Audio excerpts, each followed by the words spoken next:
నమస్తే, welcome to question hour. Ponguleti Srinivasa Reddy Telangana revenue శాఖ మాత్యులు. అసెంబ్లీ ఎన్నికల సమరంలో సర్వశక్తులు ఒడ్డినటువంటి శ్రీనివాసరెడ్డి కంట్రిబ్యూషన్ లోక్సభ ఎన్నికల్లో ఎంత? ఖమ్మం జిల్లాలో కాంగ్రెస్ హవా ఎలా ఉండబోతోంది? అలాగే ప్రస్తుతం కాంగ్రెస్ నేతల మధ్య సమన్వయం ఎలా ఉంది? అంతేకాదు బీఆర్ఎస్ నుంచి ఎంతమందిని ఆకర్షించబోతున్నారు? వీటన్నింటిపై సమాధానాలు ఇచ్చేందుకు మనతో పాటు ఉన్నారు తెలంగాణ రాష్ట్ర రెవెన్యూ శాఖ మాత్యులు పొంగులేటి శ్రీనివాసరెడ్డి గారు. వారితో ఈనాటి క్వశ్చన్ అవర్ కొనసాగిద్దాం. నమస్కారం శ్రీనివాసరెడ్డి గారు. నమస్కారం అండి. మీకు ప్రశ్నలు సంధించేందుకు మా టీం ఎన్టీవీ కూడా సిద్ధంగా ఉంది. వారందరి తరపున మీకు స్వాగతం పలుకుతున్నాం. ముందుగా శ్రీనివాసరెడ్డి గారు, అందరికీ తెలిసిందే, చాలా ఆకర్షించిన విషయం కూడా, గత అసెంబ్లీ ఎన్నికలకు సంబంధించి జిల్లాకు సంబంధించినంత వరకు ఒక్క బీఆర్ఎస్ నేతను కూడా అసెంబ్లీ గేటు తాకనివ్వనంటూ ఒక ఛాలెంజ్ విసిరారు.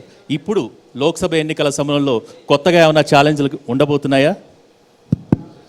ముందుగా ఎన్టీవీ ప్రేక్షకులకి, సీనియర్ జర్నలిస్టులు అందరూ ఉన్నారు, కుటుంబ సభ్యులు, వారందరికీ మనస్ఫూర్తిగా పేరు పేరున హృదయపూర్వక నమస్కారం.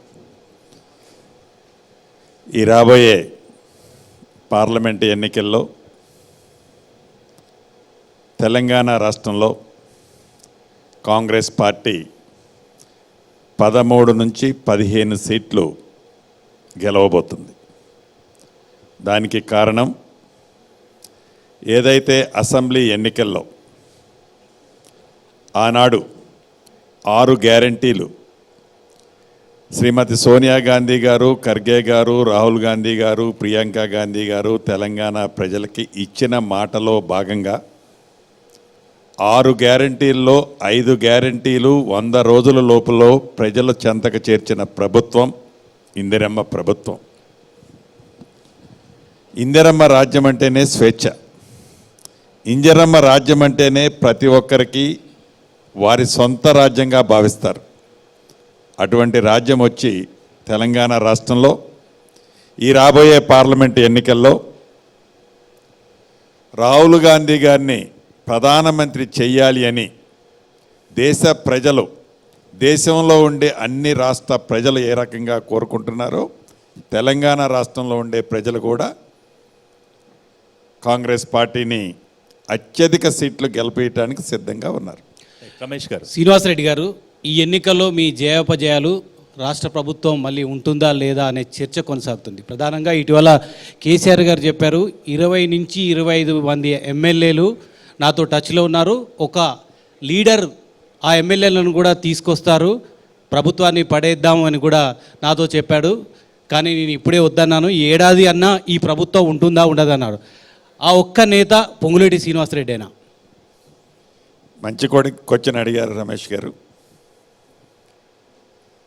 ఇంకా గౌరవ మాజీ ముఖ్యమంత్రి కల్వకుంట్ల చంద్రశేఖరరావు గారు అనుకుంటున్నారు నేనే ముఖ్యమంత్రిని ఈ రాష్ట్రానికి అని, అదే ఊహల్లో ఉన్నారు. ఇంకా వారు ముఖ్యమంత్రిగా దిగిపోయి సుమారు 4 నెలల 11 రోజులు అయిందనేది ఇంకా వారు ఆ సోయిలోకి వచ్చినట్టు లేరు. ప్రధానంగా ఇక్కడ మాజీ ముఖ్యమంత్రి వర్యులు కానీ, గతంలో 10 సంవత్సరాలు పరిపాలించిన పార్టీలో ఉన్న ముఖ్యులు కానీ గమనించాల్సింది, వారు మిస్ అవుతున్నది ఒక విషయం ఉంది. ఏదైతే 9.5 నుంచి 10 సంవత్సరాలు తెలంగాణ రాష్ట్రం ఏర్పడిన తర్వాత మీరు 2 పర్యాయాలు మభ్యపెట్టి తెలంగాణ ప్రజలని 2 పర్యాయాలకు అధికారంలోకి వచ్చిన తర్వాత మీరు చేసిన హామీలు, చేస్తానని చెప్పిన హామీలు నెరవేర్చే దాంట్లో విఫలం అయ్యారు. కాబట్టే తెలంగాణ ప్రజలు కర్రు కాల్చి మీకు ఓత పెట్టి ఇందిరమ్మ రాజ్యాన్ని తెచ్చుకున్నారు. ఏమి నమ్మి, ఏమి మీ మీద విశ్వసనీయతతో, మీరు ఏమి ఉద్ధరిస్తారని కాంగ్రెస్ పార్టీలో స్వేచ్ఛగా ఉన్న శాసనసభ్యులు కానీ మంత్రులు కానీ ఏమి నమ్మి మీ బీఆర్ఎస్ పార్టీలోకి వస్తారు అని మీరు నమ్మబలుకుతున్నారు అనేది నా ఫస్ట్ క్వశ్చన్. మీ ద్వారా యావత్ తెలంగాణ రాష్ట్రంలో ఉండే ప్రజలకు కూడా ఇది నేను తెలియజేయాలనుకుంటున్నాను. ఎందుకంటే ఒకవేళ శ్రీనివాసరెడ్డి గారా ఇంకొకరా మీరు అన్నట్టు శ్రీనివాసరెడ్డి గారే నా గురించే నేను అందాం. నేను ఈ క్యాబినెట్లో రెవెన్యూ, హౌసింగ్, ఐ&పిఆర్ మంత్రిగా ఉన్నాను. ఇక నాకు ఏ పార్టీలో పోయినా నాకు ఇంతకంటే పెద్ద గౌరవం ఏం దక్కుద్ది? సీఎం కావాలని కోరిక ఏమైనా ఉందా? అరే సీఎం కావాలి అని అంటే అనుకుంటే అయిపోతామా? సీఎం 20 మందిని సాధ్యమవుతుందా? సాధ్యం అవుతుందని అనుకుంటున్నాం. కేసీఆర్ గారు 20 మందిని మీరు తీసుకొని వెళ్తే మహారాష్ట్ర తరాల్లో షిండే కనుక అయినట్టు ముఖ్యమంత్రిని చేద్దామని ఆయన కోరిక ఉందేమో. ఆయన ఈ భూమి మీద ఉన్న ఏ మనిషి అయినా, ఏ రాజకీయ నాయకుడైనా కేసీఆర్ గారి మాటలు నమ్మి బాగుపడ్డ వ్యక్తి అంటూ ఎవరినైనా ఒక్కళ్ళని చూపించండి. ఆనాడు తెలంగాణ రాష్ట్రాన్ని సాధించుకునేటప్పుడు తెలంగాణ రాష్ట్రం మీరిస్తే ఆనాడు టీఆర్ఎస్ పార్టీని, ఉద్యమ పార్టీని కాంగ్రెస్ పార్టీలో మెర్జ్ చేస్తానని చెప్పిన పెద్ద మనిషి. అక్కడి నుంచి లగాయితూ వారి రాజకీయ story, TRS party story start అయ్యి ఏనాడైనా దేశ రాజకీయాల్లో కానివ్వండి, రాష్ట్ర రాజకీయాల్లో కానివ్వండి, ఏ ప్రముఖులతో తను ఇచ్చిన మాటల విషయంలో కానివ్వండి, చేతల దగ్గరకు వచ్చేసరికి కేసీఆర్ గారిని నమ్మిన వాళ్ళు ఎవరైనా బాగుపడ్డోళ్ళు ఒక్కళ్ళు ఉన్నారా? నమ్మకాన్ని నిలబెట్టుకున్న వ్యక్తిగా విశ్వసనీయత ఉన్న వ్యక్తేనా? నా దాకా ఎందుకు, ఈ రాష్ట్రంలో ఉండే రాజకీయ నాయకుల దాకా ఎందుకు, మీడియా మిత్రుల విషయంలోనే చూడండి. ఎప్పుడు మీడియా మీ ప్రెస్ మీట్ పెట్టినా కూడా మీ సమస్యల విషయంలో కానీ, మీ ఇళ్ల స్థలాల విషయంలో కానీ ఎత్తుకుంటే ఏ రోజన్నా ఈయనని చెప్పాడా? కానీ శ్రీనివాసరెడ్డి గారు ఎగ్జాంపుల్ చెప్తున్నా, సేమ్ అదే ఉంటుంది. సమస్య ఏంటంటే మీ ముఖ్యమంత్రి గారు మహబూబ్నగర్ వేదికగా మా ప్రభుత్వాన్ని కూలదోయడానికి ప్రయత్నం చేస్తున్నారు. అదే కేసీఆర్ గారు కేటీఆర్ ఇటీవల కూడా ఒక కమెంట్ చేశారు. నల్గొండ, ఖమ్మంలోనే కాంగ్రెస్లో బాంబులు ఉన్నాయి, ఆ బాంబుల పట్ల జాగ్రత్తగా ఉండాలి రేవంత్ రెడ్డి అని. ఎందుకు మీ ముఖ్యమంత్రికి కూడా ఇంత ఇన్సెక్యూర్ ఎందుకుంది, ఇంత అభద్రతా భావం ఎందుకుంది, ఎందుకు వ్యాఖ్యానిస్తున్నారు? రేవంత్ రెడ్డి గారు ఇన్సెక్యూర్గా అభద్రతా భావంతో ఉండే వ్యక్తేనా? మీరు గమనించాల్సింది, ఏదైతే ఈ టీఆర్ఎస్ పెద్దలు, మాజీ మంత్రులు కానీ, మాజీ ముఖ్యమంత్రి గారు కానీ, ఏదైతే వారికి ఉండే 39 మంది శాసనసభ్యులు వారు ఏ రకంగా వారిని చిన్నబుచ్చే విధంగా వారు నడిచే నడకను బట్టి, వారి ప్రవర్తన బట్టి పక్కదారులు చూస్తున్నారో, వారిని పక్కదారులు చూడకుండా ఉండటం కోసం, వారిని మభ్యపెట్టడం కోసం, వారిని వారి పార్టీలో ఆపుకోవటం కోసం పలాని శ్రీనివాసరెడ్డి వస్తాడు, పలాని ఎల్లయ్య వస్తాడు, పలాని పుల్లయ్య వస్తాడు అని పొంకనాలు పొంకటం తప్పితే ఏమి నమ్మి, ఏ విశ్వసనీయత మీ దగ్గర ఉందని శ్రీనివాసరెడ్డి కానీ ఇంకొక వ్యక్తి కానీ మీ పార్టీలోకి రావాలి అని అనుకుంటాడు అన్నది యావత్ తెలంగాణ ప్రజలు ఒక్కసారి ఆలోచించాలి. అదే రకంగా బీఆర్ఎస్ పార్టీలో ఉన్న శాసనసభ్యులు కూడా ఒక్కసారి మీరు భోజనం చేసి ప్రశాంతంగా మంచం మీద పడుకున్న తర్వాత ఆలోచించండి. సార్, మీరు బీఆర్ఎస్లోకి వెళ్తారన్నది చర్చ కాదు. మీరు గతంలో బీఆర్ఎస్లో పనిచేశారు, అక్కడి ఎమ్మెల్యేలతో మీకు సంబంధాలు ఉన్నాయి. ప్రస్తుతం కాంగ్రెస్లో కొనసాగుతున్నారు, బీజేపీతో కూడా మీరు టచ్లో ఉన్నారని. మీరు వీళ్ళందరి శాసనసభ్యులను తీసుకొని ఒక ఏక్నాథ్ షిండే లాగా మీరు మారుతారన్న ప్రచారం అయితే బాగా జరుగుతుంది సార్. అంటే గతంలో అనేక వేదికల మీద చెప్పాను, మళ్ళీ చెప్తున్నాను మీకు, నాకు ఇక్కడ లేనిదేంది కాంగ్రెస్ పార్టీలో వెరీ కంఫర్ట్ ఉన్నాను. ఇక్కడ మంత్రే కానీ శ్రీనివాస్ రెడ్డి గారు ఇక్కడ మంత్రే కానీ అక్కడ పోతే సీఎం అవుతారు. పరుగెత్తి పాలు తాగిన దానికంటే నిలబడి నీళ్లు తాగటం మంచిదని వెనక పెద్దల సామెత చెప్పినట్టు ప్రశాంతంగా స్వేచ్ఛగా గాలి పీల్చుకుంటూ ఈ ప్రభుత్వంలో పెద్దలు రేవంత్ రెడ్డి గారు ముఖ్యమంత్రిగా వారు క్యాబినెట్లో చాలా కంఫర్ట్ జోన్లో ఉన్నాం. నేనే కాదు, నాతో పాటు సహచార మంత్రులందరూ కూడా ఉన్నారని కూడా చెప్పగలుగుతారు. కేసీఆర్ని నమ్మి ఎవరు పోరు అని చెప్తున్నారు, కానీ బీజేపీ మోడీని నమ్మి పోతారు. మీరు మోడీ కాంగ్రెస్ నుంచి తీసుకొని బీజేపీలోకి ఎమ్మెల్యేలను తీసుకొని పోయేది మీరే అనేది చాలా ఎక్కువగా ప్రచారం జరుగుతుంది. మీరు నమ్మాల్సింది, ఇది నార్త్ ఇండియాలో స్టేట్స్ కాదు. మోదీ గారి ఎత్తులు జిత్తులు, వారి మాటలు నమ్మటానికి తెలంగాణ ప్రజలు అక్కడ సిద్ధంగా ఏమీ లేరు. అందుట్లో శ్రీనివాసరెడ్డి గారు మరింత ఉండడు, అది వారికి తెలుసు. కాంగ్రెస్ ఎమ్మెల్యేల మీద కాంగ్రెస్ పార్టీకి కానీ సీఎం కానీ నమ్మకం లేకుండా పోయిందా? సారీ, మీకు వచ్చింది. కాంగ్రెస్ ఎమ్మెల్యేల మీద కాంగ్రెస్ పార్టీకి కానీ రేవంత్ కానీ నమ్మకం లేకుండా పోయిందా? ఎందుకు పోతుందంటే చాలా పర్ఫెక్ట్గా ఉన్నాము, హ్యాపీగా ఉన్నాము. కాంగ్రెస్ పార్టీ ప్రజలు హ్యాపీగా ఉన్నారు, ప్రభుత్వంలో ఉన్న మేమందరం కూడా హ్యాపీగా ఉన్నాం. కానీ మీరు మా ఎమ్మెల్యేలు ఎవరు బీఆర్ఎస్కి వెళ్ళరు లేకపోతే పక్క వెళ్ళరు అని చెప్పట్లేదు. మా ఎమ్మెల్యేల చుట్టూ కంచేసాము, కరెంటు పెట్టాము, పట్టుకుంటే షాక్ కొడతామని చెప్తున్నారు. కానీ మా ఎమ్మెల్యేలు ఎవరు అటు వెళ్ళరు అని చెప్పట్లా. వాళ్ళ కాపలా పెట్టాము, కాపలా పెడితే బయటికి ఎలా వెళ్తారని అడుగుతున్నారు. అంటే మీ దగ్గరే డౌటు, మీ దగ్గరే సందేహం, మీకే అనుమానం. లోనవును కంచేసాము, కరెంటు పెట్టాము, కాంపౌండ్ వాల్ కట్టాము అనేది దేనికి పెడతామండి? అది పడికట్టు పదం తప్ప హైటెన్షన్ ఎమ్మెల్యేలుగా ఉన్న కాంగ్రెస్ పార్టీలో ఎమ్మెల్యేలుగా ఉన్న శాసనసభ్యులు కానీ, మంత్రులు కానీ, ముఖ్యమంత్రి గారు కానీ ఇక్కడ కంఫర్ట్ జోన్ ఉన్నప్పుడు, అధికారంలో పార్టీ ఉన్నప్పుడు, హ్యాపీగా ప్రజలకు మంచిగా సేవ చేస్తున్నప్పుడు ఈ పార్టీని వదిలి బయటికి పోయే పరిస్థితి ఎందుకు వస్తుంది? కంఫర్ట్ అని ఏదైతే జాతీయ పార్టీ అని చెప్పుకునే ఇంకొక జాతీయ పార్టీ కేంద్రంలో అధికారంలో ఉన్న పార్టీలో ఉండే కంఫర్ట్ జోన్ ఏంటో అందరికీ తెలుసు. మాకు మొన్నటిదాకా ఈ తెలంగాణ రాష్ట్రాన్ని నిరంకుశంగా పరిపాలించిన నాయకుడి గురించి తెలుసు. వాళ్ళిద్దరి పరిస్థితి తెలిసినప్పుడు కాంగ్రెస్ పార్టీలో ఉండే కంఫర్ట్ జోన్ని వదిలేసి నాట్ ఓన్లీ శాసనసభ్యులు, మిగతా మంత్రులు ఎందుకు డిఫర్ అయ్యి ఈ పార్టీ నుంచి బయటికి పోతారు? పోయే ప్రసక్తే ఉండదు. అది ఊహాజనకమైన క్వశ్చన్ కూడా ఉద్భవనం అవటం తప్పు. మరి ఎందుకు మరి మీ సీఎం ఏ సభకి వెళ్ళినా, ఏ సమావేశానికి వెళ్ళినా అంటే అదే పదే చెప్తా ఉన్నారు. ఎస్ అదే నేను కూడా ఇందాక వారు రమేష్ గారు అడిగినట్లు, రమేష్ గారు ఇందాక క్వశ్చన్ అడిగిన దాన్ని కూడా నేను చెప్పాను. వారి 39 మందినో 34 మందినో కాపాడుకోవటం కోసం కాలు మీద కాలేసుకొని ఒక న్యూస్ పేపర్ పెట్టుకొని పోరంబోక మాటలు చెప్పుకుంటూ వీళ్ళు 20 మందితో వస్తున్నారు, వాళ్ళు 15 మందితో వస్తున్నారు, మన ఫిగర్ వచ్చేసి 55 అవుతుంది, ఇంకొక ముగ్గురు అయితే మనమే మంత్రులు అవుతాం, మీరందరూ మంత్రులే అని అందరికీ సొల్లు మాటలు చెప్పడంలో ప్రబుద్ధుడు దీదాన్ ముఖ్యమంత్రి గారు. అందుట్లో డౌట్ ఏమీలే. మీ మంత్రులు కూడా చెప్పారు 29 మంది మాతో టచ్లో ఉన్నారు, గేట్లు ఎత్తాము, ఇక లాకులు తీసేసామని.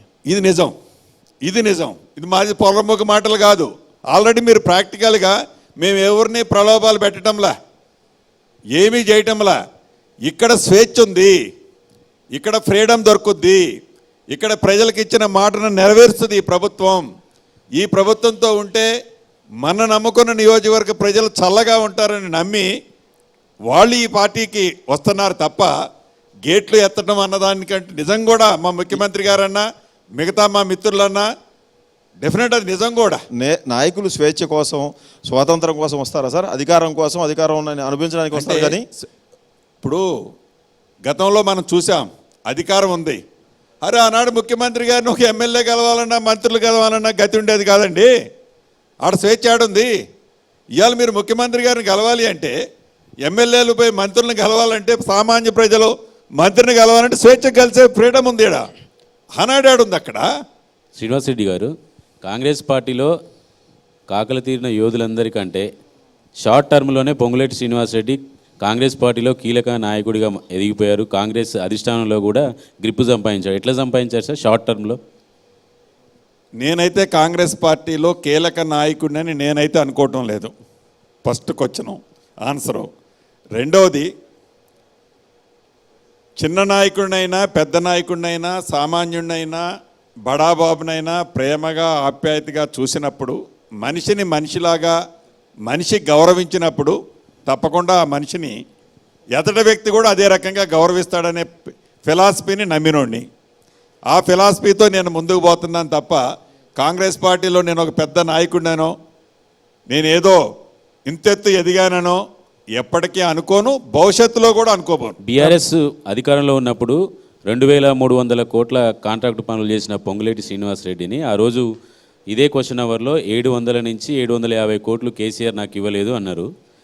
ఆ డబ్బులు మీరు ఇప్పుడు అధికారంలో ఉన్నారు, మీరు రెవెన్యూ మంత్రి, ఇప్పుడు అవన్నీ వచ్చేసాయా బిల్లులు? డెఫినెట్గా ఆ ప్రభుత్వంలో నేను ఆ రోజు కూడా చెప్పాను, నాకు 750 కోట్లు బిల్స్ రావాలి, కోర్టుకు అప్రోచ్ అయ్యాను, వీలైనంత తొందరలో కోర్టు నుంచి ఆనరబుల్ హైకోర్టు నుంచి జడ్జిమెంట్ వస్తుందని ఎక్స్పెక్ట్ చేస్తున్నాను అన్నాను. గత ప్రభుత్వంలోనే జడ్జిమెంట్ వచ్చింది. జడ్జిమెంట్ వచ్చినా డబ్బులు ఇలా తొండాటాడారు. మళ్ళా కంటెంప్ట్కి పోయాం. కంటెంప్ట్లో డ్రాగాన్ చేసుకుంటా ఎలక్షన్ నోటిఫికేషన్ వచ్చిన తర్వాత ఆనాడున్న అధికారులు అంటే కొంతమంది అనుకుంటున్నారు మన ప్రభుత్వం అంటే మన ఇందిరమ్మ ప్రభుత్వం వచ్చిన తర్వాత ఈ ప్రభుత్వంలో నాకు డబ్బులు ఇచ్చారనుకుంటున్నారు. తప్పది. ఎలక్షన్ షెడ్యూల్ వచ్చిన తర్వాత ఎలక్షన్ పోలింగ్ టైం కంటే ముందే ఏదైతే కోర్టు ద్వారా కంటెంప్ట్కి వెళ్ళి కోర్టు జడ్జిమెంట్ని ఆనర్ చేయని కారణంగా కంటెంప్ట్కి వెళ్ళిన తర్వాత ప్రిన్సిపల్ సెక్రటరీ అండ్ ఫైనాన్స్ సెక్రటరీకి అరెస్ట్ వారెంట్ వచ్చే సందర్భంలో నా పేమెంట్లు ఇచ్చారు తప్ప మా ప్రభుత్వం అధికారంలోకి వచ్చిన తర్వాత నేను తీసుకున్నది ₹1. కాంగ్రెస్ అధికారంలోకి వచ్చిన తర్వాత బాగా బెనిఫిట్ పొందింది పొంగులేటి శ్రీనివాసరెడ్డినా? ఏంటి ఏ రకంగా చెప్పండి. ఒక ఎగ్జాంపుల్ మీరు అంటున్నారా, ఎవరైనా జనం అనుకుంటున్నారా? అంటే స్పెసిఫిక్గా ఈ పాయింట్లో మీకు ఇది అడ్వాంటేజ్ వచ్చిందని చెప్పండి. రైతు బంధువులకు రావాల్సిన డబ్బులు కాంట్రాక్టర్లకు వెళ్ళాయంట కదా? ఎస్, ఇందాక నేను చెప్పింది అదే. రైతు అక్కడ ఆ డబ్బుల మీద రైతు బంధువుకు ఉందా, రైతు రుణమాఫీకి ఉందా, లేకుంటే వికలాంగుల కోసం ఉందా అన్నది కాదు. రాష్ట్ర ప్రభుత్వ నిధి ఏదైతే ఉంటుందో ఆ నిధిలో ఆనాడు కంటెంప్ట్లో సిఎస్ అండ్ ప్రిన్సిపల్ సెక్రటరీ ఫైనాన్స్కి వారెంట్లు జారీ అయ్యే సందర్భంలో డ్రాగాన్ చేసి చేసి చేసి చివరికి ఫలితాలు రాకముందే మేజర్ పేమెంట్ నాకు ఇచ్చారు. అంతేగాని అది రైతు బంధువు కోసం ఉందా, ఇతరత్రా ఉందా? మీరు అనుకుంటున్నట్టు బయట జనం ప్రచారం చేస్తున్నట్టు 3,000 4,000 కోట్లు కాదు, అది 421 కోటి. ఏదైతే కోర్టులో నేను కోర్టుకి వెళ్ళానో న్యాయబద్ధంగా అది ఇంకొకటి రాలేదు, జడ్జిమెంట్ ఓల్డ్ అయి ఉంది. వచ్చింది 421 కోటిది పేమెంట్, రిజల్ట్ రాకముందే ఇచ్చారు నాకు. సరే, ఇందాక పొలిటికల్ సబ్జెక్ట్లో రావాల్సిన మీ పార్టీలోకి రావాల్సిన బీఆర్ఎస్ ఎమ్మెల్యేలు ఎప్పుడు వస్తారు సార్? చూస్తారు కదా కొద్ది రోజులు ఒక్కొక్కటి. అంటే ఎలక్షన్లో ఈ ఎంపీ ఎలక్షన్లో ఎక్కువ సీట్లు గెలిస్తే వస్తారేమో. ఎంపీ ఎలక్షన్లకి బీఆర్ఎస్ పార్టీ నుంచో ఇతరత్ర నుంచో సేవ చేసుకోవాలని కాంగ్రెస్ పార్టీలోకి రావడానికి సంబంధం లేదు. అంటే ఎంపీ సీట్లు ఎక్కువ గెలిస్తేనే కాంగ్రెస్ పార్టీలోకి వెళ్ళాలి. మీకు స్పెసిఫిక్గా మళ్ళీ చెప్తున్నా, ఎంపీ సీట్లు మేము ఎక్కువ గెలిచినా ఎక్కువ గెలవకపోయినా ఎవరైనా ఈ పార్టీని కూలగొడతాము అని పగట కలల కనే వాళ్ళకే మా గౌరవ ముఖ్యమంత్రి గారు అనేక వేదికల మీద నుంచి ఇస్తున్న సందేశం. సార్, బీఆర్ఎస్ ఎమ్మెల్యేలు ఏదైతే ఫలితాల కొరకు వెయిట్ చేస్తున్నారో, ఒకవేళ ఫలితాలు కాంగ్రెస్కి అనుకూలంగా వస్తే చేరుదామన్నటువంటి ఆలోచనతో ఉన్నారు. గేట్లు తెరిచామని చెప్పినప్పుడు కూడా ఆ ఎమ్మెల్యేలు ఇంకా రావడం లేదు. ఏదైతే ఈనాడు బీఆర్ఎస్ పార్టీలో కానీ ఇతరత్ర పార్టీలో ఉన్న ఎమ్మెల్యేలు కాంగ్రెస్ పార్టీ పక్షాన ప్రజల పార్టీ పక్షాన రావటానికి సిద్ధంగా ఉన్నారో అది పార్లమెంటు ఎన్నికల ఫలితాలను చూసి రావాలని వాళ్ళు వస్తారని నేనైతే నా వ్యక్తిగతంగా నేను అనుకోవటం లేదు. సార్, ఇతరత్ర ఎమ్మెల్యేలు అంటే బీజేపీ వాళ్ళు కూడా టచ్లో ఉన్నారా సార్? అని ఎవరైనా రావచ్చు, ఏం బీజేపీ రాకూడదని ఉందా? అంటే ఆశించిన ఫలితాలు రాకూడదని ఉంటుందా? ఆశించిన ఫలితాలు కనుక రాకపోతే బీఆర్ఎస్ ఎమ్మెల్యేలు రాకపోతే ఎందుకు అనుకుంటున్నారు? అసలు ఆ క్వశ్చనే ఉత్పన్నం కాదండి. మళ్ళీ నేను చెప్తున్నా, ఆ రోజు ఉమ్మడి ఖమ్మం జిల్లా సాక్షిగా ప్రజల మనసులోది ఏ రోజైతే చెప్పాను, మళ్ళీ మీ వేదిక ద్వారా యావత్ తెలంగాణ ప్రజలకు ఒకటే సందేశం పంపదలుచుకున్నాను. కాంగ్రెస్ పార్టీకి అత్యధిక సీట్లు రావని మీరు ఎందుకు అనుకుంటున్నారు? ఏవైతే మేము వాగ్దానాలు ఇచ్చామో, ఏవైతే ప్రజలకు అందిస్తామని చెప్పామో 100 రోజుల్లో డెఫినెట్గా అందించి చూపించాం. మా మీద పూర్తి నమ్మకం, విశ్వాసం ఈ రాష్ట్ర ముఖ్యమంత్రి గారి మీద, ఈ ప్రభుత్వం మీద నమ్మకం ఉంది. అసలు మీరు రాదు అనే పాయింటే మీకు ఉత్పన్నం కాదు. మళ్ళీ మీకు వచ్చినవారు ఆఫ్టర్ పార్లమెంట్ ఎన్నికలు అయిన తర్వాత పెట్టండి, మళ్ళీ వస్తా నేను. మీరు పార్టీలో చేరగానే మీరు కోరుకున్న వాళ్ళందరికీ అసెంబ్లీ టికెట్లు వచ్చినాయి.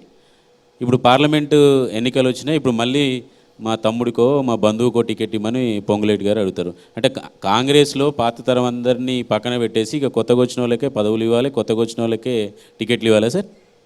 అంటే మా చారి గారు మంచి క్వశ్చన్ రేజ్ చేశారు. కొత్త పాత బంధువులు పరాయి వాళ్ళు అనేది కాదు, కానీ లాస్ట్ లైన్ నేనేం చెప్తున్నంటే పార్టీ హైకమాండ్ ఏది వారు సూచిస్తే దానికి శ్రీనివాసరెడ్డి కానీ మిగతా వ్యక్తులందరం కూడా కలిసి కట్టుగా ఇచ్చిన అభ్యర్థిని గెలిపించే దాంట్లో వెనకడుగేయము ఫస్ట్ ఆన్సర్. రెండవది, డెఫినెట్గా ఇది నామినేటెడ్ పోస్ట్ కాదు, ఏదైతే అడగటంలో నేను అడిగినా మిగతాది బట్టి గారు వారి భార్యకి అడిగినా లేకపోతే తుమ్మల నాగేశ్వరరావు గారు వారి కొడుకుకి అడిగినా ఎవరికి ఇచ్చినా ఫైనల్గా పార్టీ ఇచ్చిన వారికి పార్టీ ఆదేశాల అనుసారం కట్టుబడి పనిచేయటం పక్కా. కానీ అడగటంలో తప్పు లేదు, కానీ ఇచ్చేది పార్టీ కాబట్టి అది నామినేటెడ్ పోస్ట్ కాదు కాబట్టి ప్రజలు ఎన్నుకుంటారని నమ్మకం పార్టీకి ఉంటే డెఫినెట్గా పార్టీ టికెట్ ఇస్తుంది. శ్రీనివాస్ రెడ్డి గారు ఒకవైపు మీరు, ఒకవైపు డిప్యూటీ సీఎం, మరోవైపు 34 రాజకీయ అనుభవం ఉన్న తుమ్మల నాగేశ్వరరావు గారు, రేణుకా చౌదరి, ఇంతమంది ఉన్నారు. ఒక ఎంపీ సీటుకి సంబంధించి అభ్యర్థిని ఇప్పటి వరకు ఖరారు చేసుకోలేకపోయారు. నోటిఫికేషన్ కూడా విడుదలైంది. ఎక్కడ ప్రాబ్లం? మీ మధ్య ఏకాభిప్రాయం లేదా? ఏకాభిప్రాయం ఉన్న వ్యక్తి మీకు దొరకడం లేదా? మీకు అభ్యర్థి లేరా అక్కడ? డెఫినెట్గా అంటే అభ్యర్థి లేరా ఉన్నారు అన్నది మీకు బాగా తెలుసు నాకంటే. ఎందుకంటే ఎవరిని అక్కడ క్యాండిడేట్ని పెట్టినా కనీ విని ఎరగని మెజార్టీతో ఇంకా మీరు అనౌన్స్ చేయలేదు అంటున్నారు కదా. చేశారా సార్? నేను అనగా చేశారు, అనౌన్స్ చేయలేదు, నేను చెప్తున్నా కదా. రేపు లాస్ట్ నామినేషన్ అనగా ఈరోజు అనౌన్స్ చేసిన అత్యధిక మెజార్టీతో గెలిచే సీటు ఖమ్మం పార్లమెంట్. శ్రీనివాస్ రెడ్డి గారు మీరు ఖమ్మం పార్లమెంట్. సో నేను అనేది కుటుంబంలో 4 అన్నదమ్ములు ఉంటారు. కుటుంబ పెద్దలు, తల్లిదండ్రులు ఆ అన్నదమ్ముల మధ్య ఏదైనా చిన్న చిన్న ఇష్యూస్ వస్తే స్మూత్ గా పరిష్కరించడానికి కొంచెం టైం తీసుకుంటారు. మాత్రంలో అది ఏమైనా కొట్లాట? అది కుటుంబం, కాంగ్రెస్ పార్టీ కుటుంబం. మీరు చిన్న చిన్నవి అంటున్నారు, అక్కడ పెద్ద పెద్దవే ఉన్నాయనేది సమస్య. మీరు చిన్న చిన్న సమస్యలు అంటున్నారు, అక్కడ పెద్ద పెద్ద సమస్యలే ఉన్నాయనేది ఒక పెద్ద. నేనైతే పెద్ద పెద్ద సమస్యలని అనుకోవటం లేదు. మరి మీకేమైనా తెలిస్తే చెప్పండి. కాంట్రాక్టులు తీసుకోవడం, వాటిని బాగా చేయడం, రాజకీయాల్లోకి రావడం, వాటిని బాగా వాడేసుకోవడం చేసిన పొంగులేటికి ఎంపీ పదవి కూడా ఆయన ఇంట్లోనే ఇస్తే ఇంకా ప్రమాదకరంగా మారిపోతాడని మీ పార్టీలోనే మీరు చెబుతున్న అన్నదమ్ములే మీ తమ్ముడికి సీటు రాకుండా చేస్తున్నారు అనేది నిజమేనా? నేను అనేది వీళ్ళు చేస్తున్నారు, వాళ్ళు చేస్తున్నారు. అడగండి, అమ్మాయినా అన్నం పెట్టదు.